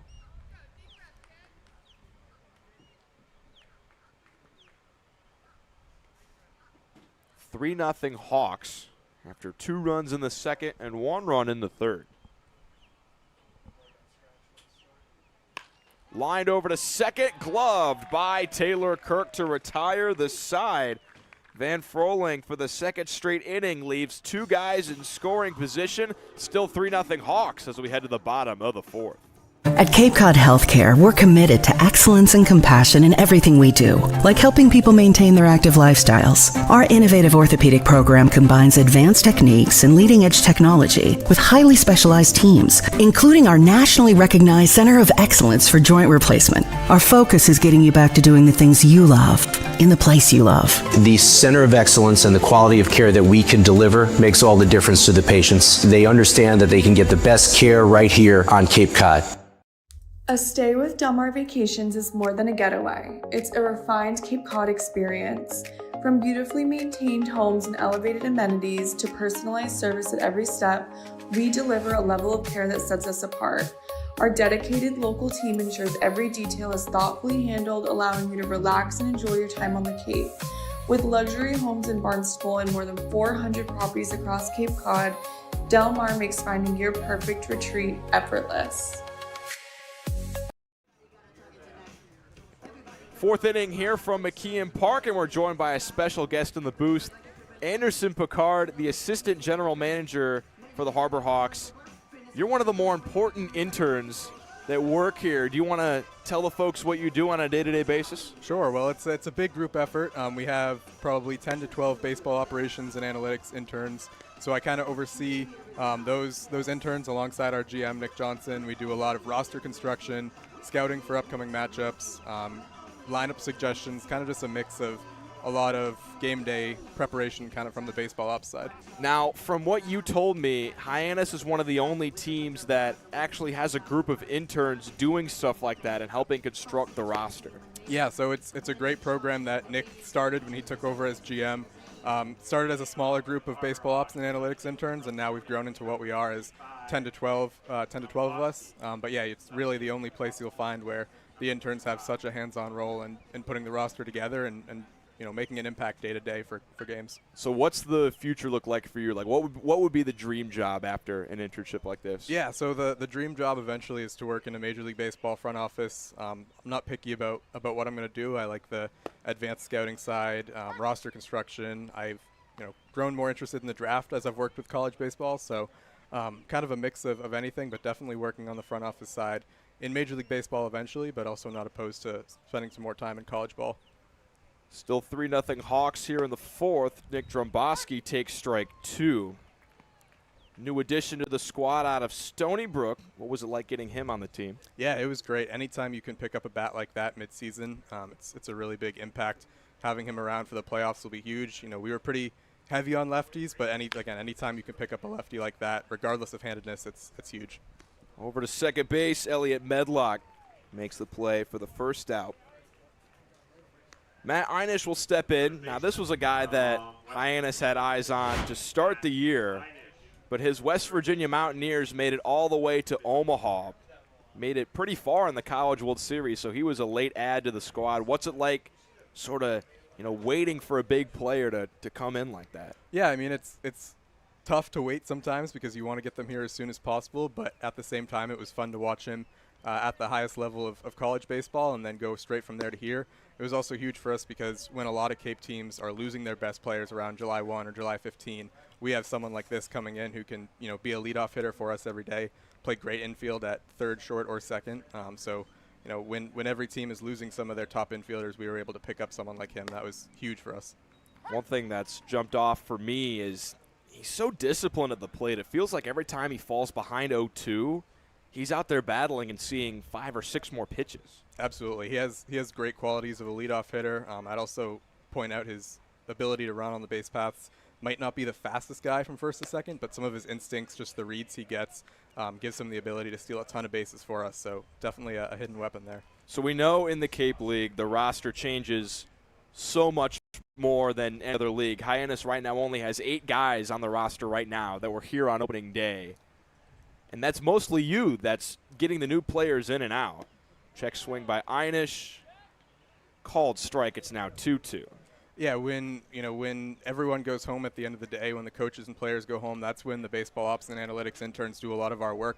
Late 10 o'clock at night, sometimes up until 1 or 2 a.m., trying to find new players. Mid-game we might hear that someone's leaving because their school shut them down or they got hurt. And so that's, more work for us, but work that we enjoy doing. Using our different databases that we have and scouting players to add to the roster. So you guys all live in the same house. What are nights like that like where everyone's up on their computers at like 2 in the morning? It's awesome. It's a group effort, and it's people bouncing ideas off each other. It's a good group of people who, aren't afraid to challenge each other's ideas because really that's what you need. You need to challenge each other's ideas to get the best roster possible. So, if we're kind of divided on something, then there's a great opportunity for debate, and that's ultimately what leads to getting the best players on our roster. I knew that the rosters were going to turn over a bunch, and I was like, okay, I need to become friends with the guy that knows everything about the roster. So before every game, I make sure I talk to Anderson about who's coming in, who's leaving, and he always gives me the inside information. Here's Jax Jimenez. A big hit earlier today, a 2 RBI single in the second. He's another guy that was sort of a late addition to the squad. Hyannis got like 3 Oregon guys right at once. It's not too uncommon to see a bunch of players from the same school come in. So, like, when you talk to coaches, are they pitching you multiple guys, or what's that like? Yeah, it depends on the school, but sometimes we'll have good relationships with the program, and we'll be like, we want this guy, and they're like, yeah, you can have him, and would you be interested in this one as well? So we're, as much as we do kind of organically trying to find players, also a lot of it comes from coaches suggesting guys to us. Then same thing, we run them through our databases and see whether they might be a fit or not. And yeah, getting all the guys that we have from Oregon's been huge. We've really built a strong pipeline of players from the West Coast. Fly ball center field. Rustin Rigdon with the sunglasses on makes the catch for out number 2. We were talking about it earlier. Jimenez is a switch hitter, and you don't see that too often anymore because with how great pitchers are nowadays, it's hard enough to hit from one side of the plate.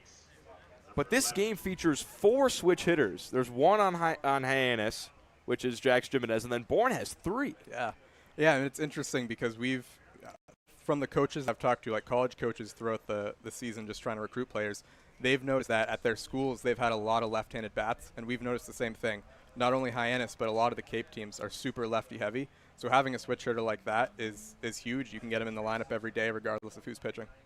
We were talking earlier. At one point, Hyannis was starting 7 lefties almost every single day.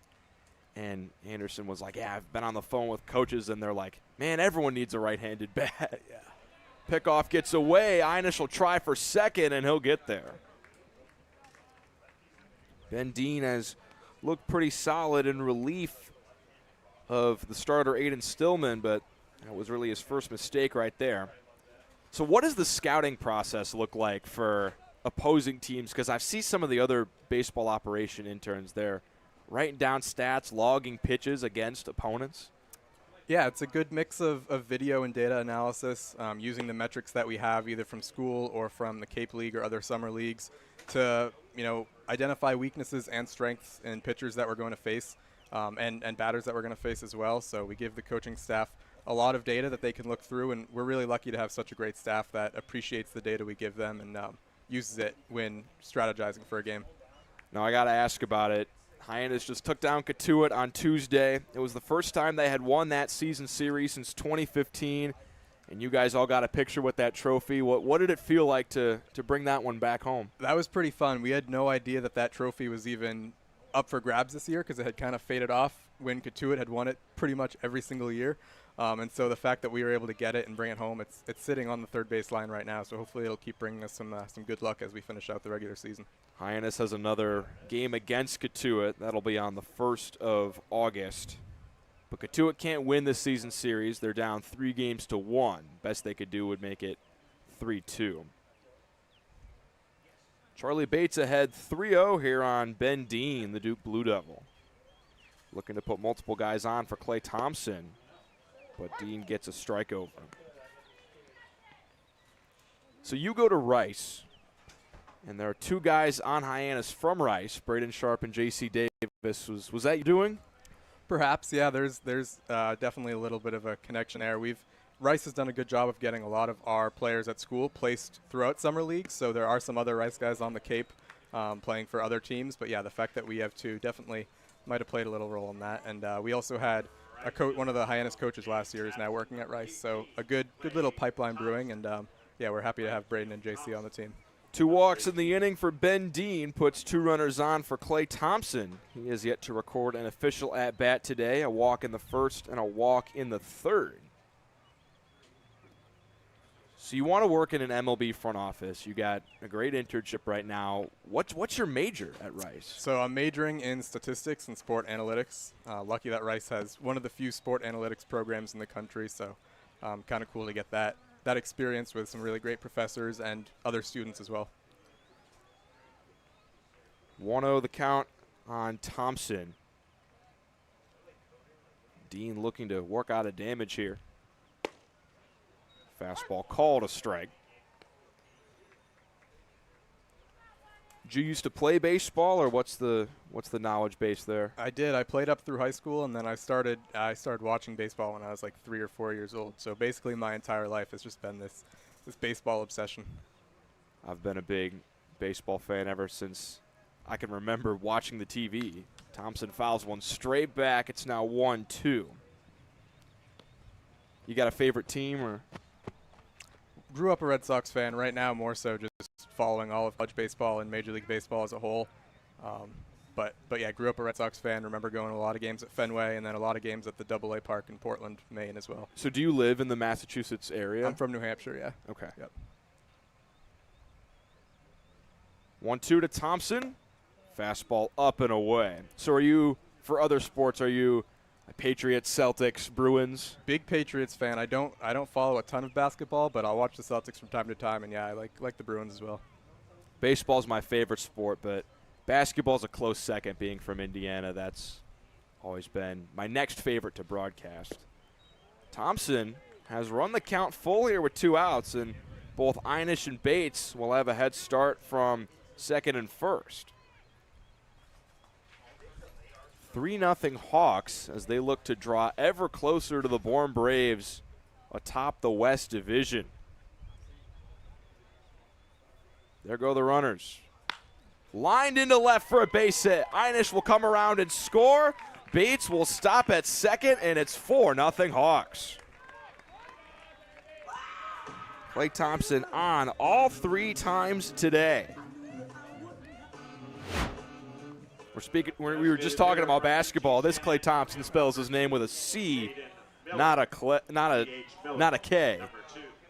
Speaking of all the great midseason additions we've had, what a great addition he's been here as we get closer to the playoffs.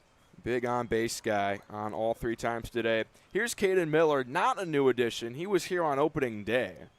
Are there a couple players that come on opening day that you know are going to be here the whole season? Yeah, I mean, you get the sense of who's going to stay there for the whole time and who's not. A lot of times it's coaches, like their college coaches telling you, we want this player to be here for the whole summer if possible. So, yeah, we knew going into it that Caden was one of the guys who was going to be here for the whole time. It was fun. He played, UTSA played a series at Rice during the regular season, so I got to watch him live a bit before he came to Hyannis. So he was also your doing of getting him here? Not my doing, but once I knew he was coming to Hyannis, I paid extra close attention. He played some really great first base and had some good at-bats in that series against Rice, so as soon as I saw him play, I got pretty excited that he was going to be a Harbor Hawk. The UTSA Road Runner, one of the better mascots in college sports. 1-1 gets all the way to the backstop as Ben Dean spikes the fastball. And Bates moves up to third, Thompson to second. So Bourne got out in front very early in this divisional race, and head coach Scott Landers will talk to Ben Dean here. But they were out in front, and Hyannis really struggled to start the year. They were 1-4 to start the year, but they've really turned things on. They've won 8 of their last 11 games, and if they win today, they're just a half game behind Bourne for that #1 seed in the West. What's it been like sort of seeing Hyannis go on this run, partially due to the players that you guys have helped bring into the team? Yeah, I mean, there's so many unknowns in the Cape, but one thing that we felt pretty confident about was that this was going to be a second-half team. You know, just with the players who committed to staying here for the whole summer, as opposed to some of the other Cape teams who lost guys mid-year. That was one thing we kept telling, you know, interns and everyone is just, you know, if we go 500 or so for the first half of the season, look out, because second half is going to be good. And we're seeing that right now. This is a roster that's built to last the whole season and hopefully the playoffs as well. It's sort of the polar opposite of the Harbor Hawks from last year. Miller, big swing and a miss. But they started off really hot and then lost almost their whole team to where they kind of limped into the playoffs as the 4 seed and then were promptly eliminated by these Bourne Braves. It's a big shift, and Hyannis fans have a lot to be happy about come postseason play. 2-2, backdoor breaking ball, called strike 3. Miller down looking. Anderson, thank you so much for your time. I'm sure everyone learned a lot about how the team is put together, and we'll have a great rest of your day. We got 2 more games to play. Yeah, anytime. Thanks for having me. Go Hawks. This will be your college. This will be your home. This is where you will join a community that supports you, cares about you, pushes you, cheers you on, challenges you, inspires you, helps you reach your dreams. Open your eyes to opportunity and your mind to possibility. Your future begins here. Make a difference. Leave your mark. Break the mold. Be a leader. Achieve unimagined heights. Believe in yourself. Make lifelong friends. This is your time. Your place. Your home. Your Dean. It all starts here at Dean College.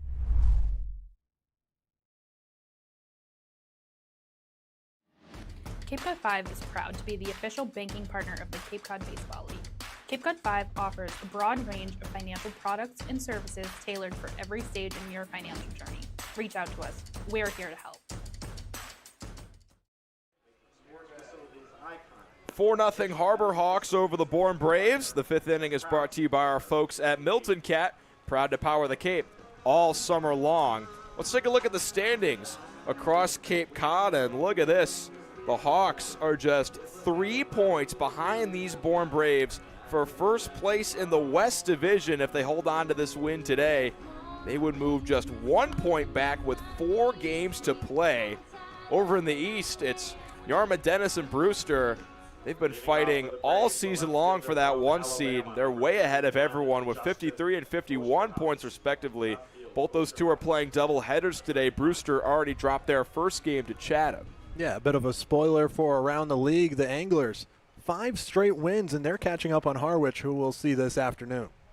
The second half of this doubleheader for Hyannis will feature the Harwich Mariners. Bourne also has another game to play today. They're going to be at Wareham at 7 p.m. You don't see too many teams playing doubleheaders at 2 different locations in the same day. But the Cape League teams are all close enough to where it is possible. Top of the order up for the Bourne Braves against Van Froling. 1-1 the count on Justin Osterhaus. But Bourne got out in front of this division very early. After Game 6, they were in first place. Right now we're on Game 36, and they're still in first place. Hyannis was in third place, fourth place throughout June. Crawled into the second, third range in July. But now that they've gone on this win streak, they're right on top of Bourne. on first place. They're right in their rearview mirror. They always really sort of knew they were making the playoffs with the bottom of the division being so separated. But they're coming on at the right time now. 1-2. Here's Froling. Shallow fly ball into center. Jimenez with the sunglasses on makes the catch for the first out. Center fielder from Vanderbilt, number 23. But I think Bourne is surprised a little bit to see Hyannis this close behind him, because really for the longest time they were trying to hold off Falmouth for second place. And then they built a gap on Falmouth. But now with how hot the Hawks have been, everything is sort of coming to a head in this game. And with this game being only 7 innings, we're already in the 5th, and it's 4-0 Hyannis. They are just getting closer and closer and closer to that top spot. And the pitching staff hasn't lost a step with the days off. The reason Hyannis is playing a doubleheader today is because the last 2 games have been postponed due to rain. It was a monsoon 2 days ago on Wednesday. And then some light rain yesterday made the field still unplayable. But the good news for Hyannis, when coming off back-to-back off days this year, whether that be due to rainouts or an off day then a rainout, no matter the case, they're 4-0 when coming off of 2 consecutive off days. On 3-0, Rustin Rigdon takes a fastball outer edge, called a strike. But they're looking to continue that trend today. They're experienced in these extra off days, and every time we talk to Mitch Carricker pregame, the guys are itching to play. 3-1, fouled away by Rigdon, and the count runs full.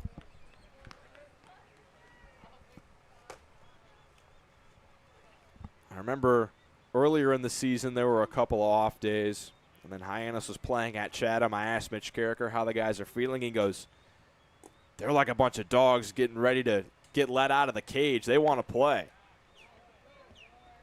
Payoff fouled away. Rigdon is putting up a battle here against Van Froling. His pitch count has gotten up there, 45 pitches for the UCSB Gaucho. Looking to retire his 4th in a row. Rigdon continues to not go down quietly. This at-bat started 3-0. Then a called strike and 3 foul balls from Rigdon. He'll see an 8th pitch right here. Froling works quick on the mound. Backdoor breaking ball just misses. Rigdon on with a 1-out walk, and he earned that one. The shortstop from Vanderbilt, number 3. Froling fighting with the strike zone in every inning here. Walk per frame continues into his 3rd inning of work. Here's Riker Waite, one of the main guys on Bourne's championship winning team last year. He shows bunt, pulls it back, throw over to first by Tyler Lang. Not in time as Rigdon just gets back with a dive. Last summer, Bourne won the 2025 Cape League Championship, and this guy at the plate played in 33 games. And he drives one out towards the gap, but caught by Clay Thompson. He has a ton of speed, and he ran that ball down in a hurry. This is a rangy outfield for the Harbor Hawks. And another play where Clay Thompson does it on the run. He is speedy out there, and Jax Jimenez also really able to run anything down. It's a defense that the Harbor Hawks pitching can trust. Here's Luke Costello. A couple of strikeouts for him today in the 2nd and 3rd innings. Rustin Rigdon at first has a big lead. And there he goes. Throw down by Lang. Not in time.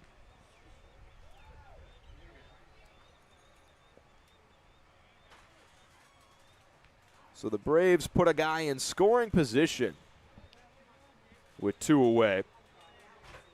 Costello has been with the Braves since opening day. His brother Andrew Costello was here for a while. And while he was here, he led the Cape League in average was hitting over 360. But then his brother left, but Lou Costello's still around. Trying to make the most of this summer. In for the long haul, you'd have to assume at this point.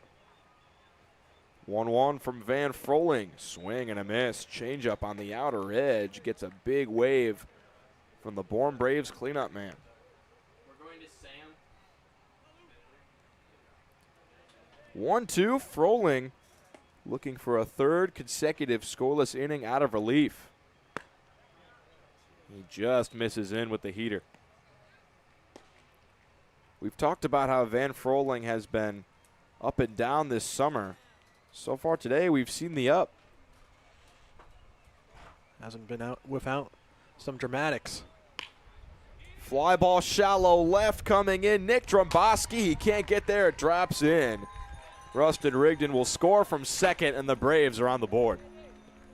Well executed hit and run there.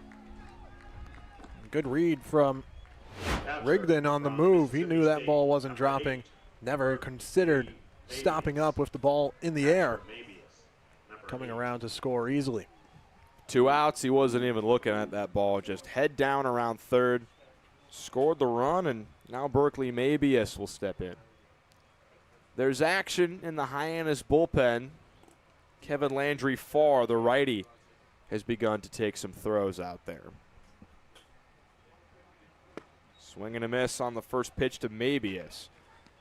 I'd imagine with this game being only 2 more innings after the 5th, it could be Farr's game to finish out of relief. Froling is really getting up there with the pitches. That was his 55th. So he'll probably be tasked with just 1 more out. Truett Webb is available along with most of the bullpen. And you'd, of course, hope to save him for a save situation, which this game has just been put back into. 1-1.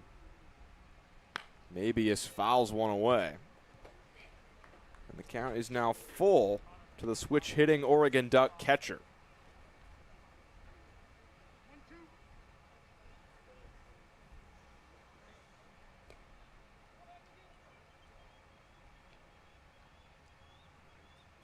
Lou Costello on first, 2 out.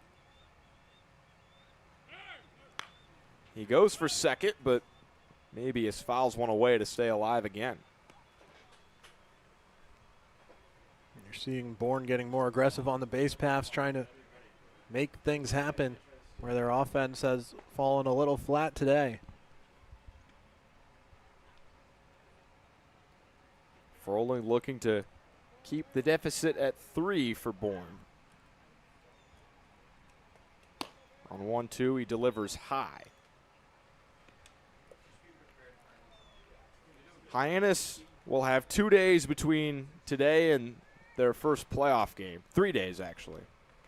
First day of the playoffs is on the 3rd, or on the 4th of August. 2-2 down and in.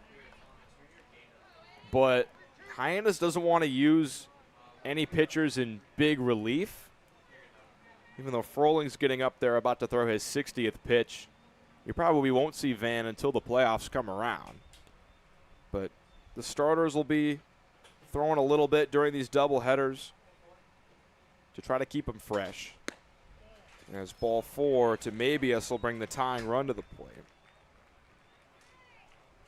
But the starter, Jordan Barkov, went 2 innings, 1 hit, no runs. He'll probably be the game 1 starter for Hyannis against whoever they may play in the playoffs. It's most likely going to be Barkov for game 1, probably Raymond Olivas for game 2, and then Ryan Bosch for game 3. Mitch Carricker out to the mound. That might be it for Van Froling. 2 clean innings, but ran into a little bit of trouble here in the 5th.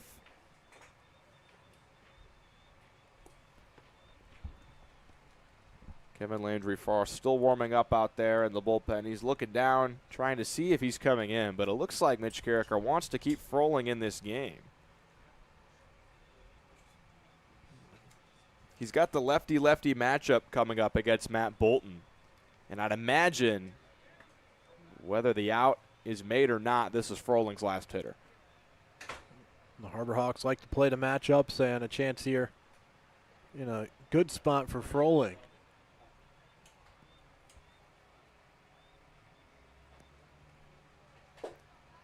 Bolton 0 for 1 today with a walk.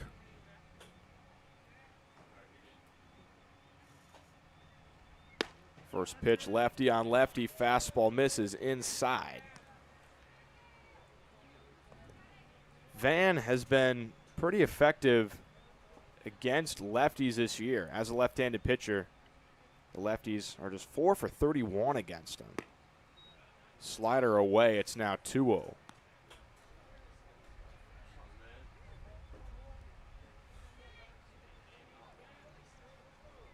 First and second, 2 out. 5th inning of 7 here from McKeon Park. Froling misses away again, and it's 3-0. 2 outs here, knowing this is your last batter, most likely might be a safer bet to put him on and let Farr try to make his way out of a bases-loaded jam. Bunt shown, pulled back by Bolton, but the pitch is called a strike.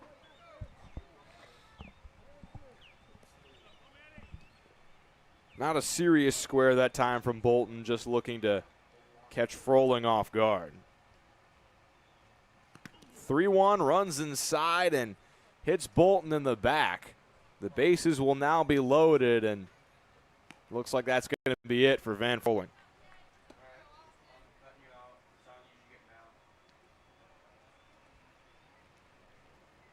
Matt Bolton loading the bases the hard way on a 3-0 count. 3-1 by the time the hit by pitch came. Now it's a big pressure spot for Kevin Landry Farr. 2 2/3 innings for Van Froling. 2 hits, 1 earned run so far. 4 walks, 2 strikeouts. He'll depart. It's the Southern Miss Golden Eagle coming in when we come back on Cape League TV. From Boston to the Cape, leave the stress behind and travel in luxury, comfort, and style. Sit back, relax, and take in the views Cape Cod has to offer. Every detail handled from pickup to destination. Tired of the drive to the city? Leave the driving to us. Scan now and start planning your next getaway. Bella Luxury Transportation. Leave the driving to us.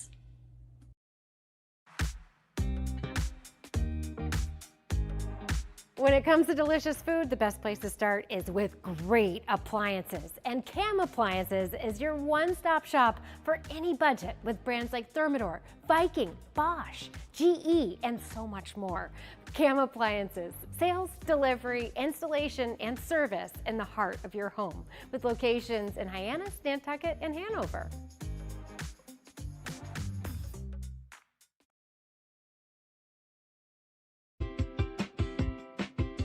Heading to Nantucket this summer?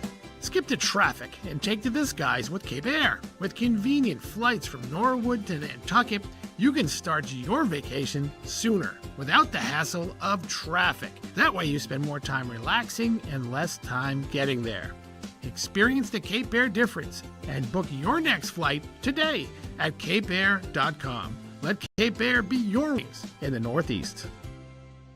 At Cape Cod Healthcare, we're committed to excellence and compassion in everything we do, like helping people maintain their active lifestyles. Our innovative orthopedic program combines advanced techniques and leading-edge technology with highly specialized teams, including our nationally recognized Center of Excellence for Joint Replacement. Our focus is getting you back to doing the things you love, in the place you love. The Center of Excellence and the quality of care that we can deliver makes all the difference to the patients. They understand that they can get the best care right here on Cape Cod. Bases loaded, 2 out, top half of the 5th inning, and it's Kevin Landry Farr to try to get out of the jam. Since coming on mid-season for the Harbor Hawks, he has been lights out in relief. An ERA just above 2, a whip under 1. His last time out was on the 26th against these Bourne Braves, where he threw 3 scoreless innings, only gave up 2 hits and 2 walks. It's a big spot here. These inherited runners coming in for Kevin Landry Farr. It's the first time he's inherited any runners this season. His first task, Austin Hawk at the plate. First pitch at 88 upstairs. Jonah Barkov through the first 2 innings of this game. 1 hit, 3 strikeouts, no runs. Van Froling took the next 2 2/3. 2 hits, 4 walks, 2 strikeouts, gave up 1 and loaded the bases for far. 1-0 upstairs. It's now 2-0. Hyannis jumped out to a 4-0 lead in this one with 2 in the second, 1 in the third, 1 in the fourth. Bourne looking to crawl back in a big way here. 2-0 hitters count for the Braves 7-hitter. Inside corner, called a strike. Austin Hawk doesn't like it. He has some words for the plate umpire, Sam Finn. Friendly call for the Harbor Hawks in a big spot. Costello on third, Mabius on second, Bolton at first. 2-1 high, 3-1 on Austin Hawk. 2 walks already in the inning issued by Van Froling. 1 has come across the score, 1 on second base. Farr trying to not walk in a run.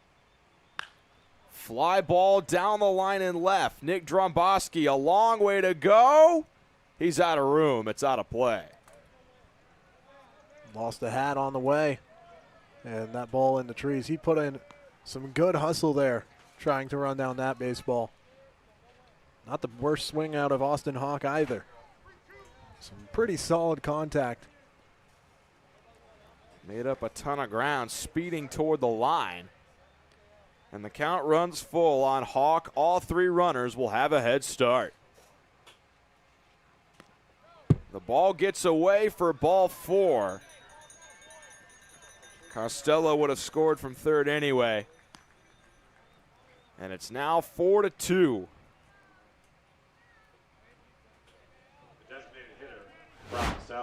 And for Bourne, the tying run moves into scoring position for Ryan Pikatowski. The JUCO product from South Carolina, Sumter. 0 for 2 today. And he takes ball 1. USC Sumter, the Fire Ants in the Division I level of JUCO baseball. Pikatowski was their best player. He hit .468, trying to make his mark in Game 2 on Cape Cod. 1-0 flown out to left. Dromboski goes back, but this time he has a beat on it to make the catch. The side is retired, but Bourne cuts the lead in half. Before we send things to break, our sideline reporter Sam Guarini has a report.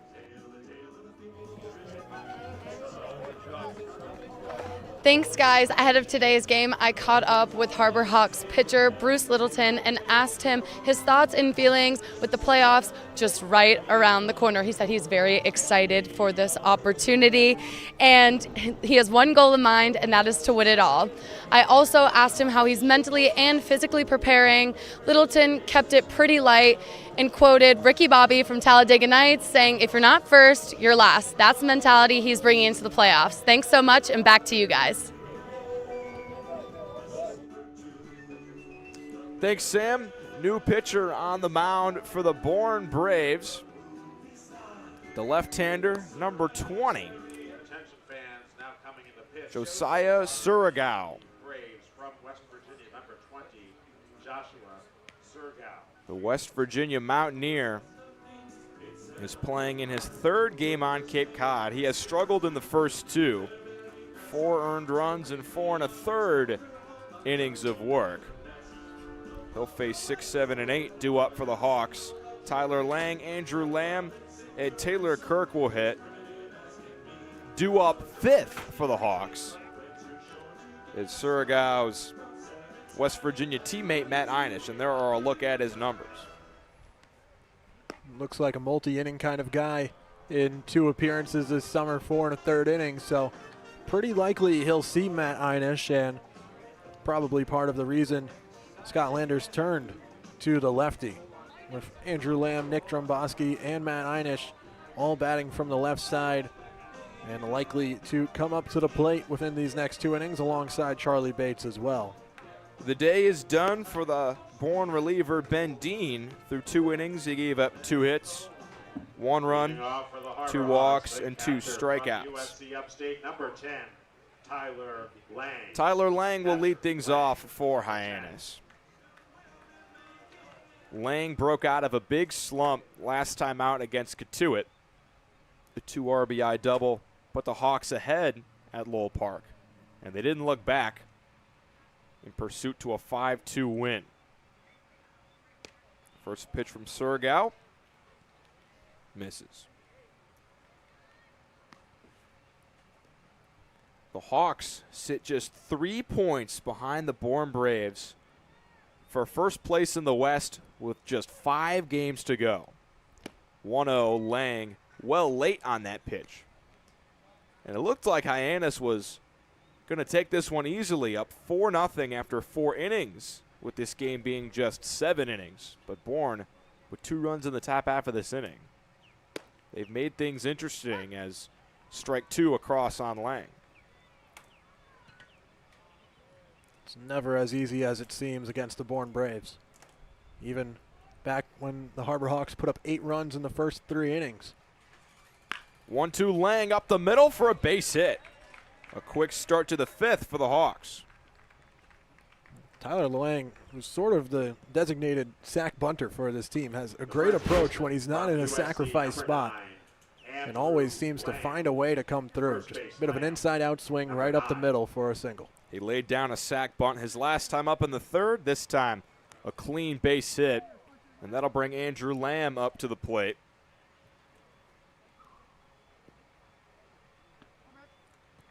Lamb doubled in the 2nd inning, later came around to score after a 2-run single by Jax Jimenez.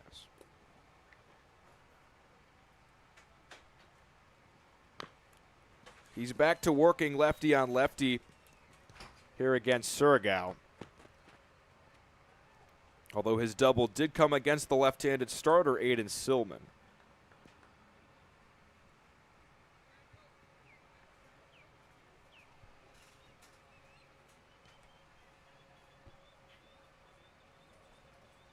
Lang with a chopper up the middle. It's the shortstop, Riker Waite, who gloves it on the second base side of the bag, and he tags Lang for the only out. Second baseman from UCLA, Chopper saved that from being 2, just soft enough for there only to be 1 play up the middle. But Andrew Lamb was hustling out of the box regardless in the fielder's choice. Taylor Kirk will look to keep this rally going for the Hawks. They have scored runs in each of their last 3 frames. Surgao will check on Lamb at first, but he's back.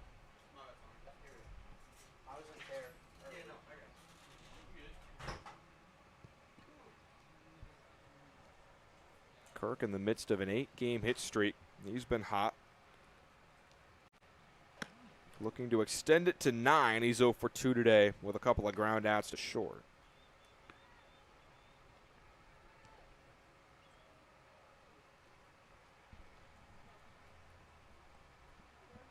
Kirk's not wearing his Fordham helmet anymore, or at least here in this game. 1-0. You're right, Charlie. For the whole season, he wore that maroon Fordham helmet with a white F on it. This time he's supporting just a generic blue helmet. Soon he'll have to make that blue a little bit lighter with him being transferred to UCLA. 1-1 from Joshua Surgao. Fouled away by Kirk.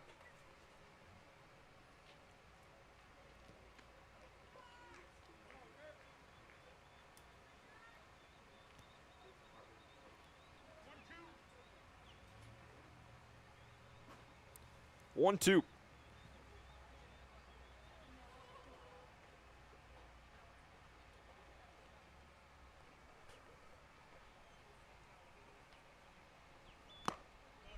tipped into the mitt of Berkeley, maybe a strike 3.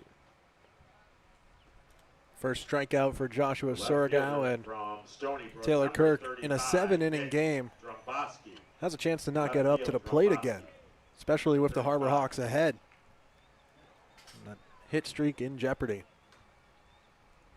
Nick Dromboski will look to keep the inning going for the Hawks. Up 4-2 in the bottom of the 5th.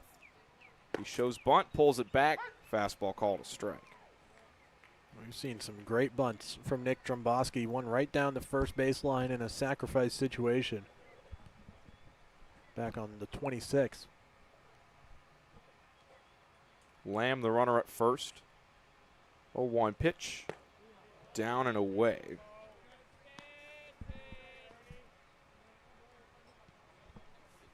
Harbor Hawks lead the Braves 4-2.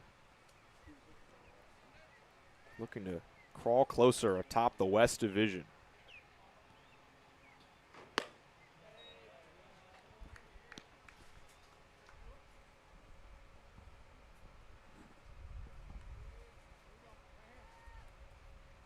Dromboski playing in his 5th game on Cape Cod. Just tore it up in the Valley League. Hit over 370 there. Ton of RBIs. It was a no-brainer for the Hawks to pick this guy up. MVP of the All-Star game, just not on the best team in the Valley League. Lucky for the Harbor Hawks. Gets a chance to come to the Cape League early. 3-1. Called strike 2. The bender from Surgow finds the corner.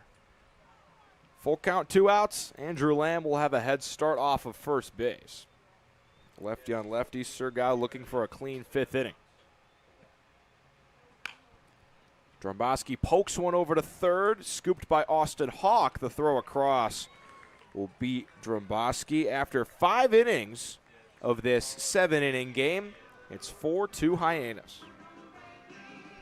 From Boston to the Cape, leave the stress behind and travel in luxury, comfort, and style. Sit back, relax, and take in the views Cape Cod has to offer. Every detail handled from pickup to destination. Tired of the drive to the city? Leave the driving to us. Scan now and start planning your next getaway. Bella Luxury Transportation. Leave the driving to us.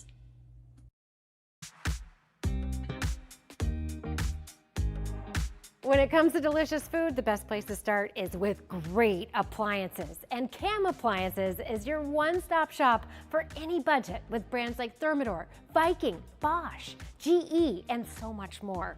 Cam Appliances, sales, delivery, installation, and service in the heart of your home with locations in Hyannis, Nantucket, and Hanover.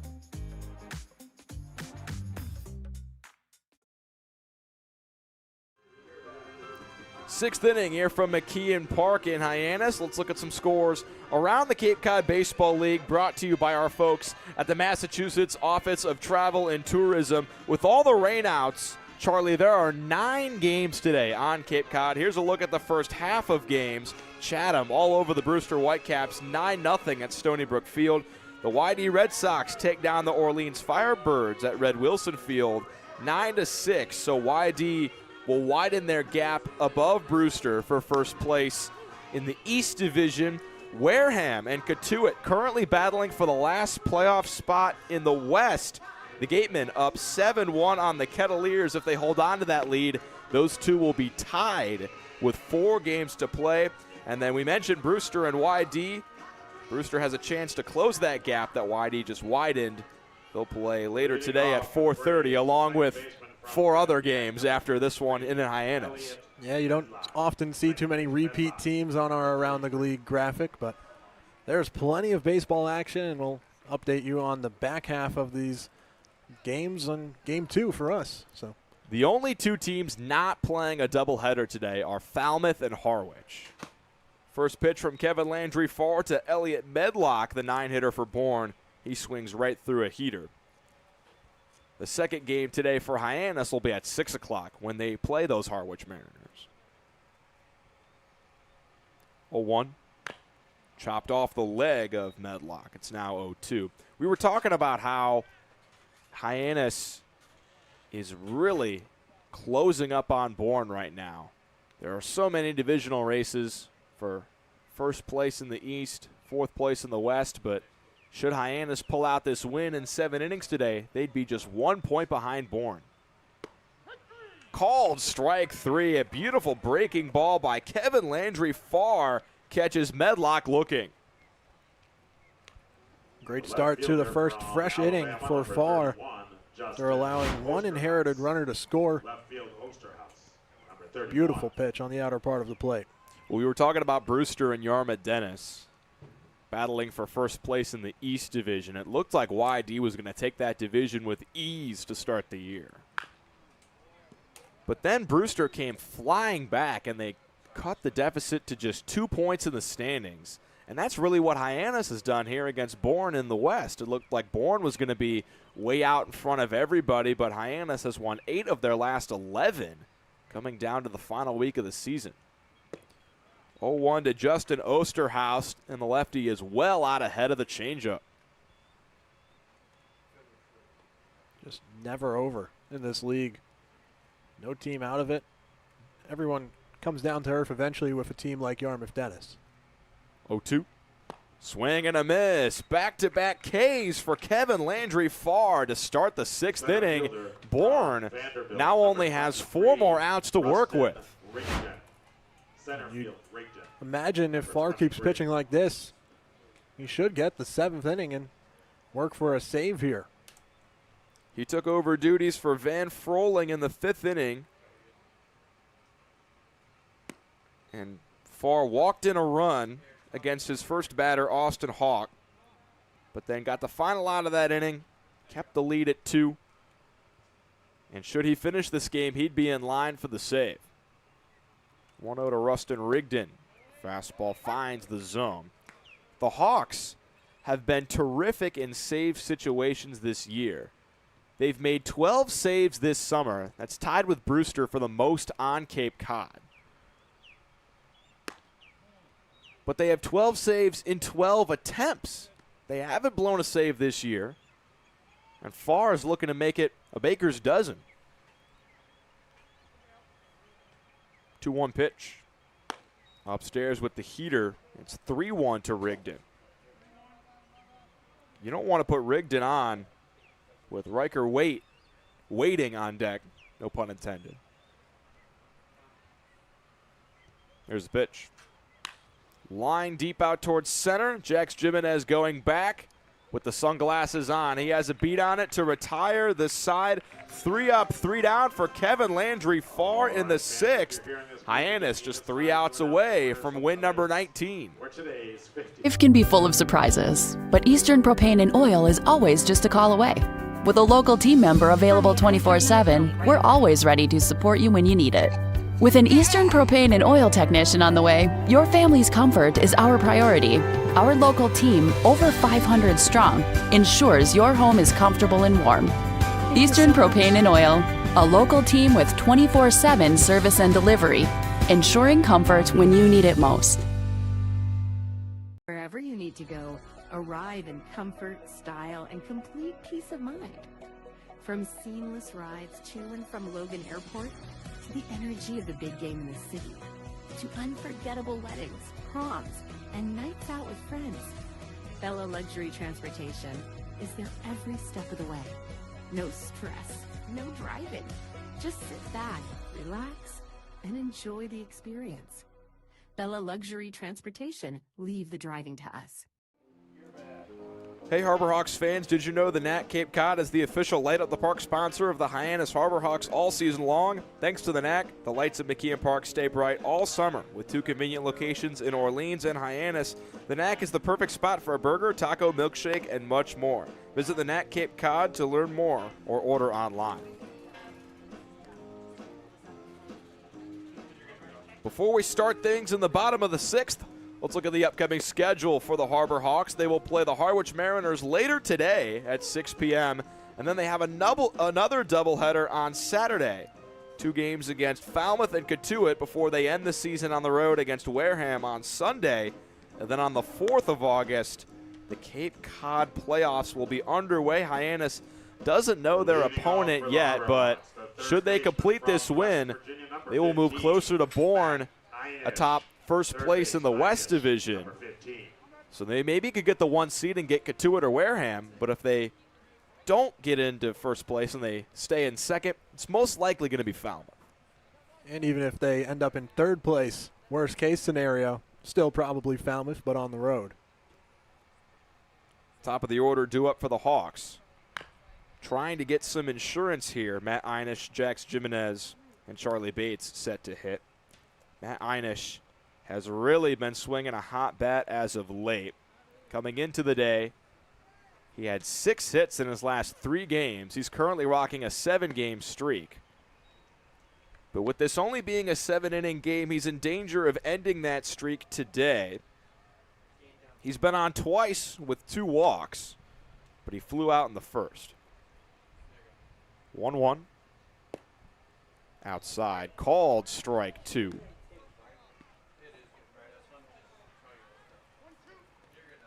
At the very least, Matt Einish will be rocking an 8-game on-base streak should he not get a hit here. Here's Joshua Sergal. Runs one up and in on Einish, and he's just able to get a piece. Just uncomfortable right up inside.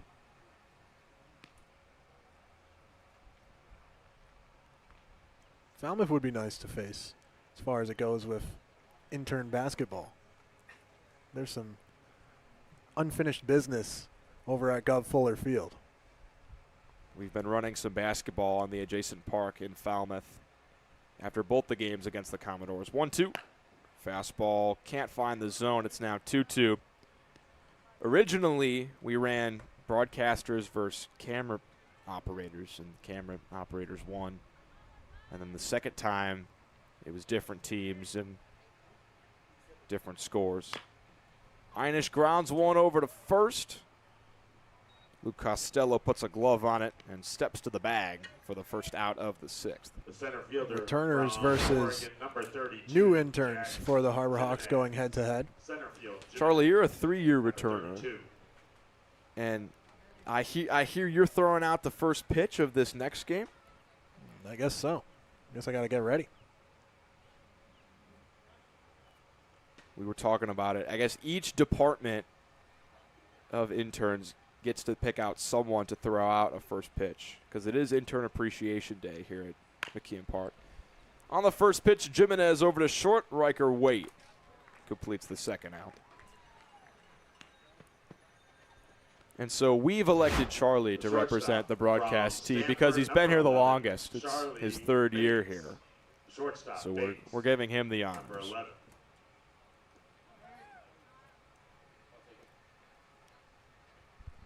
Depends on what order I go in, whether we're going off the rubber or not. We got to go off the rubber, Charlie. I mean, I think it's pretty shameful to not. I mean, you played baseball. You got to throw off the mound. No, I can get it 60 feet. No worries, but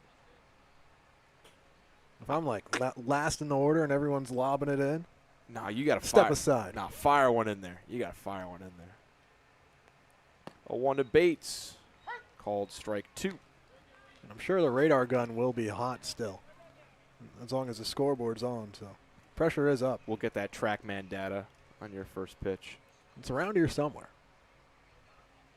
0-2 to Bates. One of my friends got to throw out the first pitch at an Indiana baseball game, and our buddy was working the TrackMan, and he sent the TrackMan data for his first pitch. It was like 46 miles an hour, no movement. We were all having a good laugh at it. 1-2 from Joshua Sergal.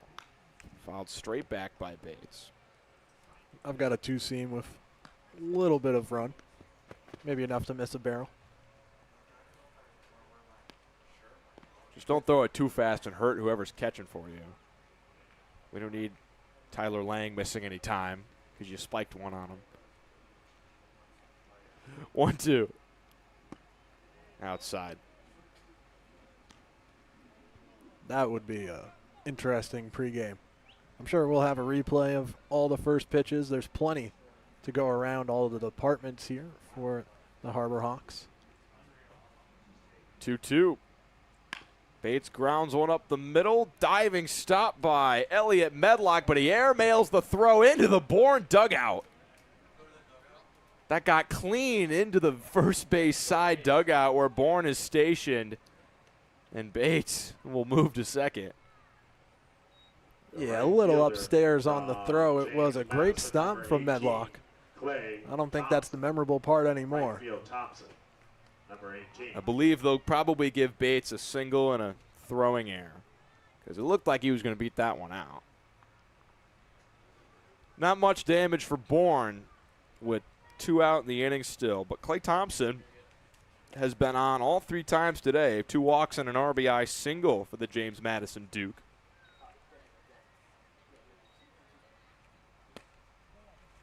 First pitch fastball misses low from Joshua Surgow. The Harbor Hawks have been error-free for the past 3 games. And, of course, those are all wins entering today's doubleheader.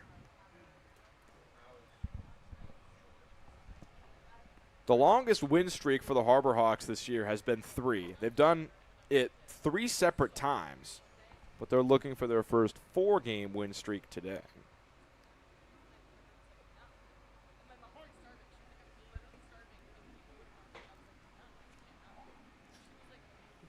1-0 to Thompson.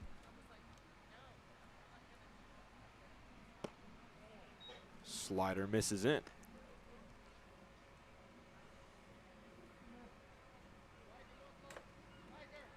Hyannis will be back in action later today at 6 o'clock when they take on the Harwich Mariners.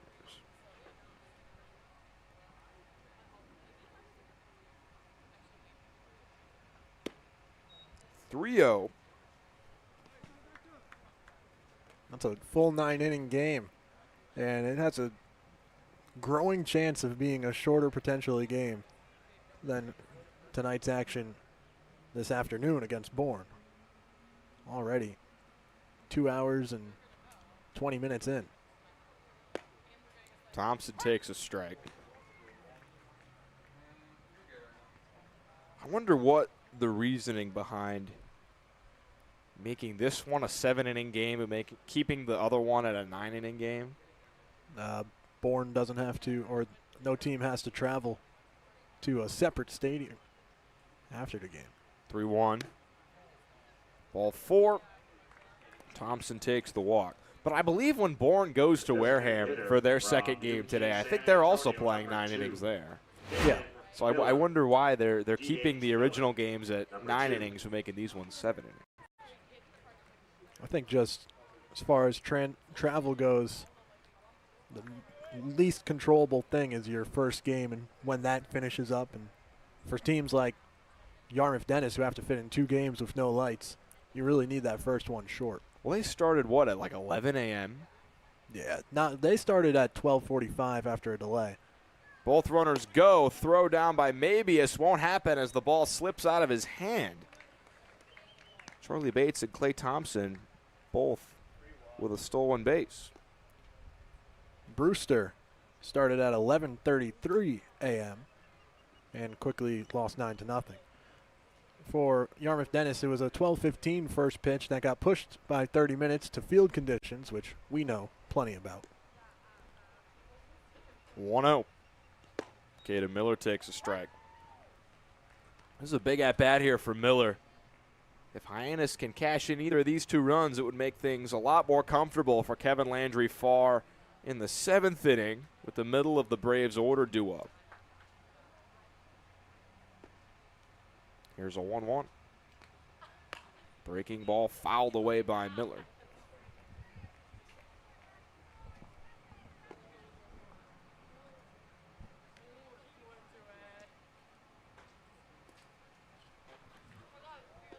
Plate umpire Sam Finn will discuss things with Joshua Surgow as he gets more balls from the Hyannis dugout. And the catcher, Mabius, and the umpire kind of traded jobs there for a second. Umpire goes out to the mound for the conversation. Catcher goes out to the bat boys for some new baseballs. 1-2. Miller staying alive again. That's off the Braves bus, which is parked right next to the field, ready to head right to Wareham. They're going to have to hightail it out of here to get across the bridge over to Wareham. Now the driver's out looking at the damage. 1-2. Inside on Miller. Did that get a piece? Looks like it did. That's the 12th time Caden Miller has been hit by a pitch this summer. The Harbor Hawks record is 16, and he's looking to get there. Now Miller alone when it comes to the second place spot in all-time Harbor Hawks hit by pitch. And a massive spot to blow this game open. Joshua Surgow got the first 2 outs of this inning pretty quickly, but a walk, a single, and a hit by pitch have loaded the bases for Tyler Lang. First pitch fouled away.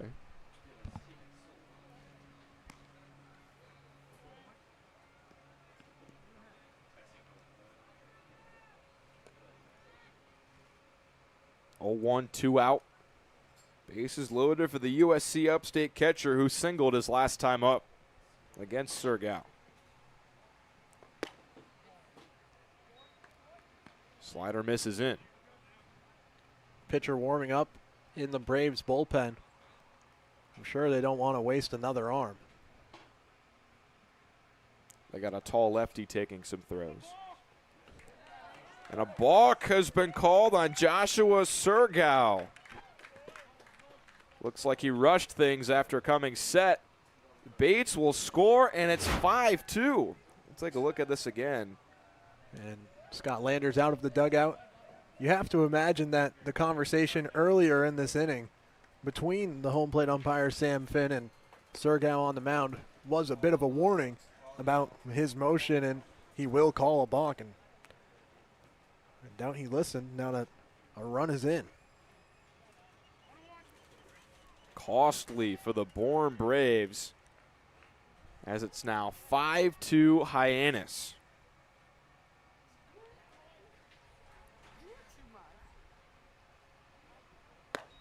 Lang takes outside. First base is now open with 2 away.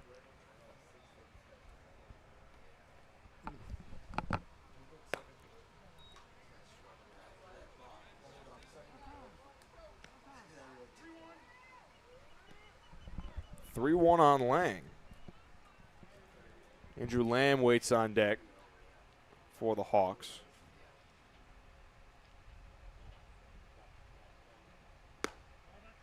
Ball 4 to Lang.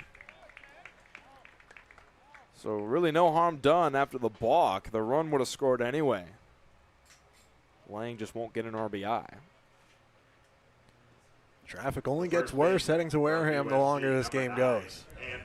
Surgow not helping the mileage here in the bottom of the 6th.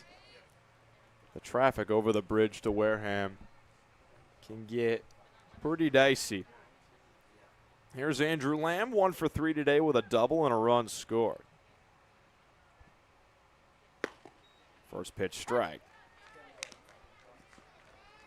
1 run already home in the inning for the Hawks.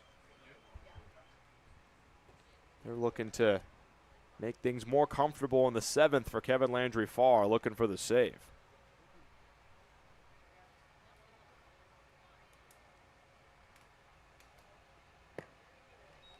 A 1 misses.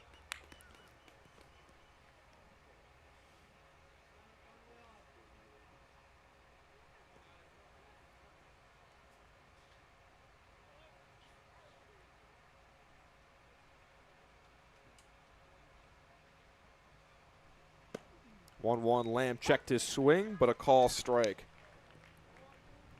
We'll make the count 1-2.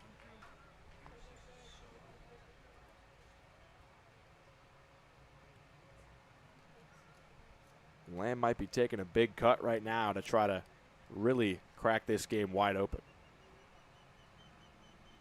1-2 lined into right. Coming in and making the catch is Matt Bolton. Saved 2, potentially 3 runs with that play. It's still 5-2 Hyannis as we head to the 7th and final inning here on Cape League TV. This will be your college. This will be your home. This is where you will join a community that supports you, cares about you, pushes you, cheers you on, challenges you, inspires you, helps you reach your dreams. Open your eyes to opportunity and your mind to possibility. Your future begins here. Make a difference. Leave your mark. Break the mold. Be a leader. Achieve unimagined heights. Believe in yourself. Make lifelong friends. This is your time. Your place. Your home. Your Dean. It all starts here at Dean College.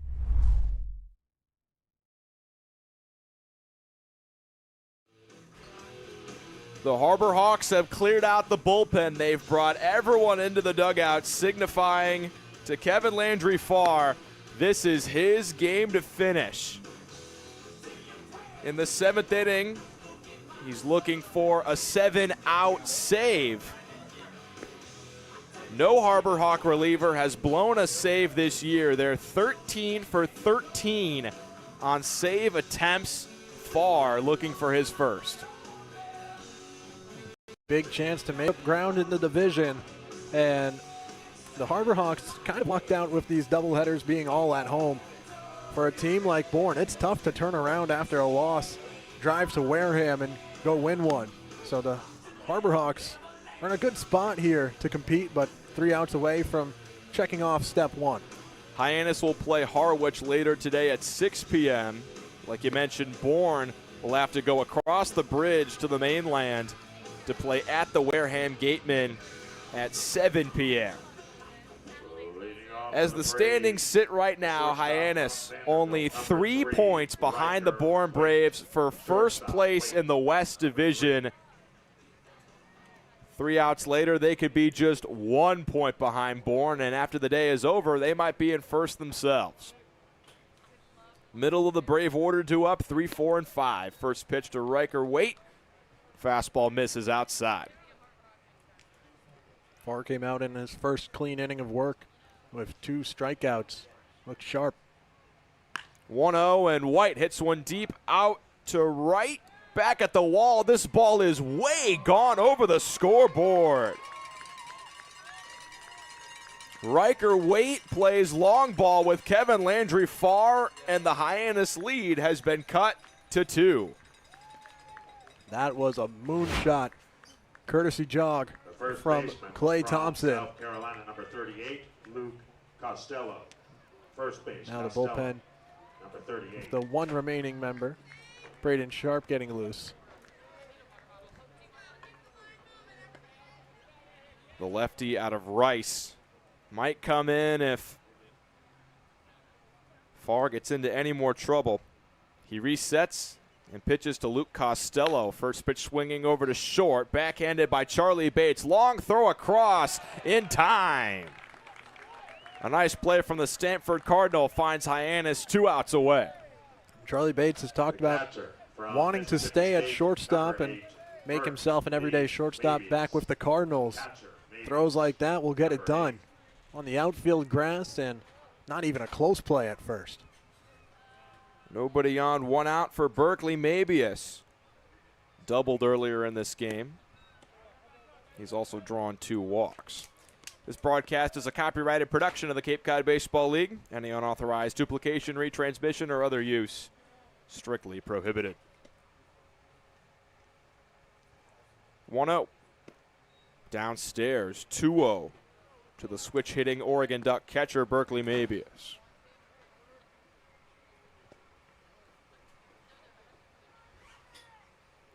From Farr. Upstairs.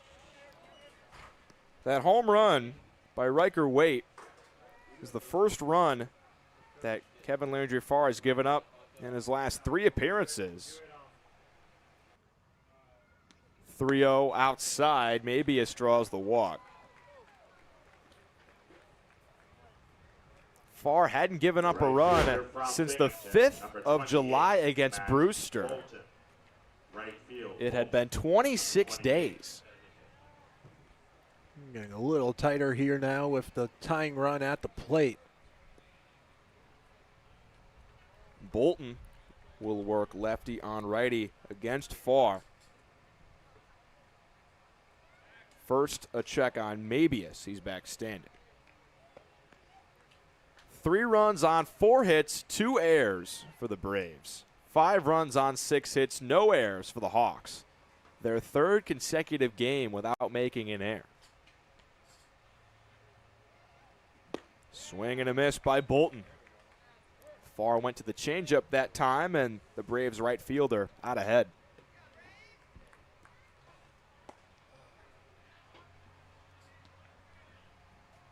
Farr working quickly. Mabius swings and misses at another changeup. Or Bolton swings and misses at another changeup.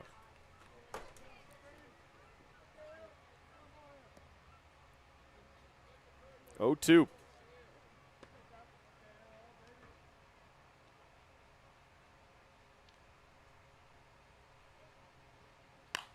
Fouled away. Bolton will stay alive. He's done solid work this at bat. Farr bouncing back from the walk.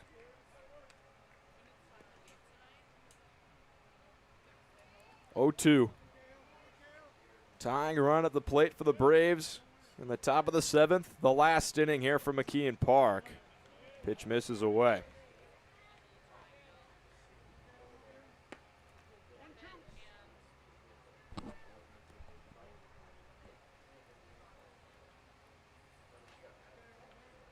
One, 2. Maybe is still off of first with a solid lead.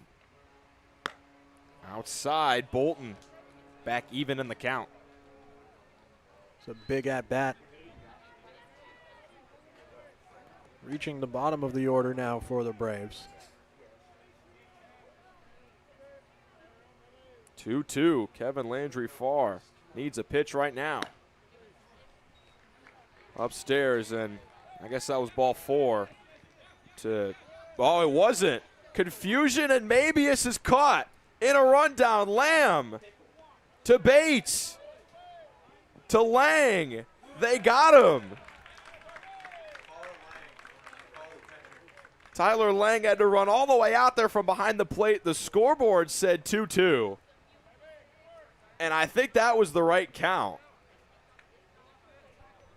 Which would mean right now the count is full on Bolton. My goodness, a disastrous mistake for the Braves. Well, you don't see that one ever. Faking out your own team into a pickle. That was a long pickle, by the way. That was about 5 throws longer than anyone hoped for. Farr could end this game with 1 pitch. Not yet. Bolton stays alive. The scoreboard said 2-2. That was the count. Matt Bolton thought it was ball 4. Berkeley maybe has just believed him and walked to second base. Heads up play by Lang to catch him trying to steal. 3-2. Lined over to right field and caught by Taylor Kirk to end the ball game. A wild end to this one. Bourne made it interesting in the 7th, but Kevin Landry Farr closes out the save, and the Hawks are just 1 point behind the Braves for first place in the West Division, the closest they've been all season. Just absolutely bonkers baseball there in the top of the 7th. Right when Bourne thought they might have a chance to make their way back into it, a mental mistake. Really the dagger in this one, but the Harbor Hawks continue to just play some great baseball and are winners of 4 straight. Bourne led off the 7th with a home run from Riker Waite. And then Matt Bolton thought he had ball 4.